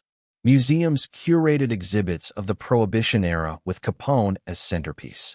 Tourists posed in front of his old mugshots, smiling beside an image of a man who once ordered hits with a nod. There was something disturbing about it. The way time softened cruelty. The way laughter replaced fear. The way the name Al Capone could be stitched into bobbleheads and beer labels, as if murder was just part of the marketing. But legends aren't about facts. They're about feelings. And Capone made people feel something. Power, danger, seduction, rebellion. He stood for a time when the rules bent, the lines blurred, and the American dream could be hijacked with a Tommy gun. He remains frozen in that place, scarred, smiling, untouchable. And in the end, that might be the most haunting truth of all. Not that he got away with it, but that he still does. The scar may have faded. The suit may be in a museum. The mansion may be overgrown. But the myth? It walks. Through screens. Through stories. Through every whispered fantasy of rising too fast, living too hard, and falling too late. He was no hero, but legends rarely are. And Scarface still sells. Chapter 27. What Capone Built. The Modern Mafia. The world he built didn't fall with him. It spread, like roots beneath cracked sidewalks. Al Capone left behind more than a legend. He carved a blueprint. The Chicago outfit he forged became a replicable machine. A system of corruption, coded loyalty, and silent domination. And although the man himself faded, the empire he inspired only grew. It started with his methods: bribes wrapped in envelopes, hitmen dressed as businessmen, alliances sealed in backrooms. After his conviction, leadership passed to new faces. Tony Accardo, Frank Nitti, Paul Ricca. The names changed, but the structure stayed. Capone taught them to value control over chaos, systems over moods, and numbers over bullets. The modern mafia began where Scarface left off. His influence stretched coast to coast. East Coast families watched from afar. They saw how Capone bought police precincts with hush money, how he controlled unions by infiltrating every strike. They learned that violence is useful, but consistency is more powerful. That the real threat is not a gun born of rage, but a network built on fear and loyalty. Capone's model was modular. It could be picked apart in one city and rebuilt in another. His successors borrowed the approach. They created rackets, gambling, narcotics, construction bribery. They paid off judges, licensed businesses, intimidated labor leaders. They celebrated in public charity while trafficking terror. It wasn't Capone's face on the billboards, but it was his blueprint. Law enforcement knew it. After his fall, federal attention turned to his lieutenants. Nitti was arrested and committed suicide. Accardo moved operations into Las Vegas, setting casinos up like sanctuaries. The ethos stayed the same, even as locations shifted. Capone had shown them how to avoid the spotlight. They refined it into invisible crime, money laundering, offshore accounts, political laundering. The mafia became corporate. Across America, journalists and investigators watched this evolution and found Capone's shadow in every corruption scandal. Teamsters union bosses busted for bribery. City council members convicted of vote rigging. Mayors sent to prison for accepting envelopes stuffed with cash. The language was different. Now it was politics and labor and construction contracts. But the structure, the backbone, came from Scarface. And the public? They barely noticed. Organized crime ceased to be glitz and shootouts. It became mundane, business as usual. The stories weren't front page. They were buried inside columns about zoning disputes or election fraud. As long as crime stayed quiet, respectable, even respectable seeming, the myth survived, invisible but present. Meanwhile, Capone's original city changed again. Chicago became the proving ground for new crime bosses, Sam Giancana, Tony Accardo, later, Michael Madigan flipping union votes, corrupt police chiefs retiring with pensions paid by the outfit. The pattern repeated. Capone's lessons lived on. If the law could be bought, why fight it? If unions could be infiltrated, why leave them alone? Every corruption scandal, every compromised office, became a living echo of Scarface's methods. Capone didn't invent organized crime, but he industrialized it. He raised it from gangster row to syndicate. Deadly, yes, but bureaucratic. Efficient, able to outlast scapegoats and headlines. FBI memos called Chicago the prototype city. Every mafioso in New York, Miami, Detroit studied it. Papers in the 40s and 50s spoke of the Chicago model, a reign built on division of labor, coded loyalty, political control. By the time the Kefauver hearings in 1950, Capone was seldom mentioned by name. But investigators referred to gentleman-type criminals taking over unions, serving politicians, operating laundromats as fronts. Every structure Capone installed became a node, a network, a legacy. Some young hoodlums tried to emulate his image, the scar, the suits, the swagger. But without the system behind it, they collapsed quickly. Capone's genius wasn't the bravado. It was the infrastructure, the training, how to bribe, how to intimidate, how to launder. He didn't just teach violence. He taught control. Still, the public knew only the myth. The movies played Scarface as a symbol of excess. Books recounted the body counts with relish. But few studied his institutions. Fewer saw how his corruption planted roots in city councils, police unions, port authority contracts. Those bones lay invisible, coughing up evidence in courtrooms decades later. The IRS built on Capone's tax evasion victories. Agent Frank Wilson's methods became doctrine. Other investigations followed. Gambling ops in Miami, construction rackets in Los Angeles, union payoffs in Chicago. The tax angle became the fallback when evidence of murder or bribery failed. Capone's winning card, his legacy. Fear remained, but quieter. The public no longer feared nightly turf wars. They feared appointments going uninvestigated. They feared contracts handed out via front companies. They feared police precincts that took more than they enforced. Capone's benchmark had shifted fear into habit, a nightly whisper about trust, not terror. Today, organized crime operations crafted tax cheats, bribe networks, shell corporations. Philadelphia, New York, Chicago, Los Angeles, all capable of running their own systems with minimal violence. The blueprint lived because it worked. Even Truman joked that Capone's incarceration was a victory of paperwork over walkie-talkies. But like any legacy built on compromise, it brought regret. Lawmakers spoke of Capone's corruption when they pondered campaign finance reform. Community organizers pointed to city council scandals and said, Chicago still knows the scars. Former associates turned informants described how fear made honest city officials tout paid leave. The memory of Capone wasn't just about guns. It was about an entire civic culture still vulnerable to compromise. Even today, when investigators shut down a gambling ring or defeat a pay-to-play scandal, they cite Capone-era statutes. The laws drafted then still form the backbone of the legal playbook. The case of Capone versus United States set precedent on organized crime prosecution strategies. They still read it in law school casebooks. Yet Capone himself never saw the lasting reach of this legacy. He died long before the mob morphed into corporate crime syndicates, before cyber money laundering, before multinational rackets.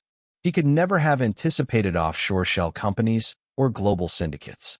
But without him, those networks might have splintered into chaotic factions. Instead, they grew structured, efficient, terrifyingly resilient. The question persists. Was Capone the disease, or merely its early incubator? Regardless, the world he helped build outlived him. Cities bent at risk. Political offices paid tribute. Journalists wrote exposés. Every decade added chapters to the system he forged. He may not have pulled the strings in later years, but he taught everyone how to weave them. And so, the legend lives, not in headlines, but in systems. And somewhere, in smoky backrooms and whispered boardrooms, men still refer to the rules Capone set. He may no longer walk the streets, but in every corrupt bargain, every silent bribe, in every union vote flipped in whispers, not bullets, he remains. The Ghost King built more than myth. He built a machine. Chapter 28, The Truth Behind the Legend. The gavel pounded like a heartbeat in the silence. Capone's shoulders sagged, the specter of his own legend heavy in the air. For nearly a decade, he'd been Scarface, the name whispered in fear, splashed across headlines, myth and flesh intertwined. Now he stood as Alphonse Capone, convicted taxpayer, defeated man. In that moment, the mask cracked, and the question echoed. Who was the real man behind the myth? He had built a city's underworld with bootlegging, blood, and bribes. He had controlled politics, unions, police with envelopes and violence. But was he engineered genius, or a brutal opportunist riding chaos? The answer lies not in headlines or horror stories, but in the spaces between. Walking through Chicago's corridors of power, Capone seemed always calculating. Meetings ended with envelopes slipping across tables. Wavering politicians nodded. But later audits revealed chaos beyond order. Some bookkeepers inflated totals. Others simply stole for personal pay. The conviction on tax evasion showed irredeemable mistakes, not precision. Numbers eclipsed by rage and fear. In hearings, prosecutors pointed to spreadsheets of cash unreported, ledgers torn, notes scrawled in fear, men who didn't understand his system. He hadn't created a flawless machine. He had built a war engine patched together with trust and terror. Marxist analogy, he didn't craft the perfect syndicate. He commandeered the city's collapse and surfaced on top. Consider Frank Nitti, his lieutenant. He quietly ascended. Some say he murdered Capone's conspirators with a baseball bat to gain power. But others say he kept the machine working after Capone's fall, smoothing transactions and legal fronts. Nitti was less brilliant, more survivalist. He proved that the empire Capone left behind was more methodical than he ever planned. Capone's letters betray depth. He wrote of missing Brooklyn. He scribbled prayers at night. He spoke of regret after murders, even ordering some wood. He asked to be forgiven. But on other pages, his tone hardened. I did as necessary. The mirror flip, human fear and tough resolve. Not myth, not legend. A man wrestling ghosts of choices carried in cuffs. Even in his final days, nurses described nightmares. He would yell for Nitty, for Torrio. He repeated threats from rivals long gone. He hallucinated assassins in suits. He asked why no one came to kill him. It was madness, but also memory. He couldn't forget what he'd become. The legend never left him. The memory haunted him. He gave charity, shotgun turkeys to families in winter, soup kitchens at Christmas. The press once called him Robin Hood. But those actions were transactional. Politicians accepted his donations in exchange for leniency. The beneficiaries got meals, not justice. That reflected Capone's dual nature, generous fronts, cruel guts. The myth, then, is partial truth. He showed Americans how corruption could flow fast, but bite slower. He birthed systems later refined into subtle, bureaucratic rackets. Tax havens, casino laundering, dirty union deals. He lit the fuse that others engineered into banks. The modern mafia still echoes his structure rather than his violence. Capone engineered the architecture of organized crime, but not its renovation. Yet the myth endured. Film, literature, music, street lore, Capone became template. Tony Montana and Scarface, fictional as he was, drawn from Capone's ambition and eventual unraveling. Rap artists rhymed his name into verses of power and ruin. Tourists tossed money at Navy Street signs. Scarfaced mugs printed in T-shirts. A marketing identity built from infamy. Capone understood that image was power. Cameras loved him. He played for them. But the truth is he never controlled it. His picture became bigger than him. He couldn't pull the camera away from history's snapshot. The myth outlasted the man because the narrative was cleaner, sharper, more sensational than flesh and disease. But history demands nuance. He was not demon or saint, but a convolution of both. He taught that power can be built out of fear, but not sustained without structure. That public virtue can be a bribe in disguise. That systems of corruption rely as much on silence as violence. And that a city fractured can be governed by points on a ledger as easily as by a gun. So, final reflection, what did Capone build? He built fear. He built corruption. He built opportunity. But more importantly, he built a cautionary tale about power. A man could rise to the top with bullets, get knocked down by loopholes. He could control crime with strength, but crumble to paper. That's the paradox. He couldn't outfight tax forms. When he died, reporters nodded. The myth outlived the man. But then they turned the page. The structure remained. The lessons remained. The systems he forged, quiet, hidden, coded, continued. Capone sat behind bars for tax evasion. That is the final reflection. The myth is big. The man was broken. One question remains. Does understanding the man behind Scarface reveal more than the myth? Or would the legend vanish if stripped of terror, vanity, and violence? The truth is, Capone wasn't the architect of an empire. He was the spark that ignited one. Others laid the bricks. Others drew the blueprints. But Capone lit the match with a smile, a cigar, and a disregard for consequences. He wasn't the most brilliant man in the room, but he was often the most ruthless. And in a world where fear trumped finesse, that was enough. His power was built on timing. Prohibition was a national wound, and Capone knew how to infect it. He didn't invent bootlegging. He industrialized it. He didn't invent political corruption. He exploited it with surgical speed. In any other era, he might have been a forgotten corner thug. But in that exact moment, America gave him everything he needed: chaos, vice, and cameras. Reporters once called him the modern Caesar, and in a way, he was. He ruled from the shadows, but craved the spotlight. He handed out cigars to journalists outside courtrooms. He wore silk suits as his men left bodies in alleyways. There was an eerie disconnect between the violence he ordered and the charm he wielded. That contradiction became part of the legend. People couldn't look away, and neither could history. But underneath the silk and swagger was a boy from Brooklyn, the son of immigrants, the kid who never finished school, the bouncer who got sliced for saying the wrong thing to the wrong man's sister. Scarface was more than a nickname. It was a reminder that even Capone bled once. that he could be hurt, that beneath all the headlines, he was mortal. And when the cameras were gone, when Alcatraz walls swallowed the laughter, he was just a man. Sick, fading, forgotten by most. His empire reduced to whispers. His enemies either dead or in charge. No more bribes. No more bodyguards.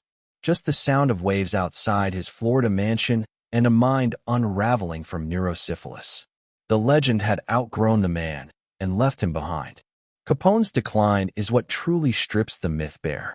A gangster who once ruled Chicago couldn't even remember his own name by the end. He asked for people who had been dead for years. He thought the nurses were feds. He played children's records to calm himself. The king of crime died believing he was still under siege. That's the final, uncomfortable truth. The real punishment wasn't Alcatraz. It was the slow, humiliating loss of control, the very thing he once wielded like a weapon. In his last days, surrounded by family who could barely recognize the man he once was, Capone said little. But one line stuck. "I'm just a businessman," he mumbled once. It was a phrase he used often when reporters pressed him. A businessman. Not a killer. Not a kingpin. Just a businessman in a world full of crooked deals. Was he lying? Or had he begun to believe it? That's the seductive danger of power. It distorts not only how others see you, but how you see yourself. Capone may have seen his empire as inevitable, necessary, a response to a system already rigged. And maybe, in his mind, the blood was just the cost of doing business. But the truth behind the legend is not in what he built. It's in what he revealed. Capone was a mirror. He didn't invent corruption. He exposed how much people were willing to tolerate it. He didn't create the underworld. He simply showed how close it was to the surface. And when America finally turned on him, it wasn't because of the murders, or the extortion, or the fear. It was because he forgot to pay taxes. That irony, too, has become legend. Capone's story isn't just about crime. It's about image, about illusion, about a man who weaponized charisma and crumbled under paperwork. He was feared for his muscle, but destroyed by his math. And maybe that's why we're still talking about him. Not because he was the most powerful gangster in history, but because his rise and fall felt Shakespearean. A man who reached too far, burned too bright, and left behind ashes that still shape cities today. He made it easy to sell headlines and harder to tell the truth. He made it easy to fear and harder to forgive. He made it easy to mythologize and impossible to ignore. Today, the world knows Capone as a symbol of power, of excess, of violence. But strip away the nickname. Remove the mythology. What's left is a man who couldn't control the monster he built. A man who thought he was untouchable until a number on a form proved otherwise. That's the truth behind Scarface. Not the suits, not the cigars, not the murders, but the silence at the end.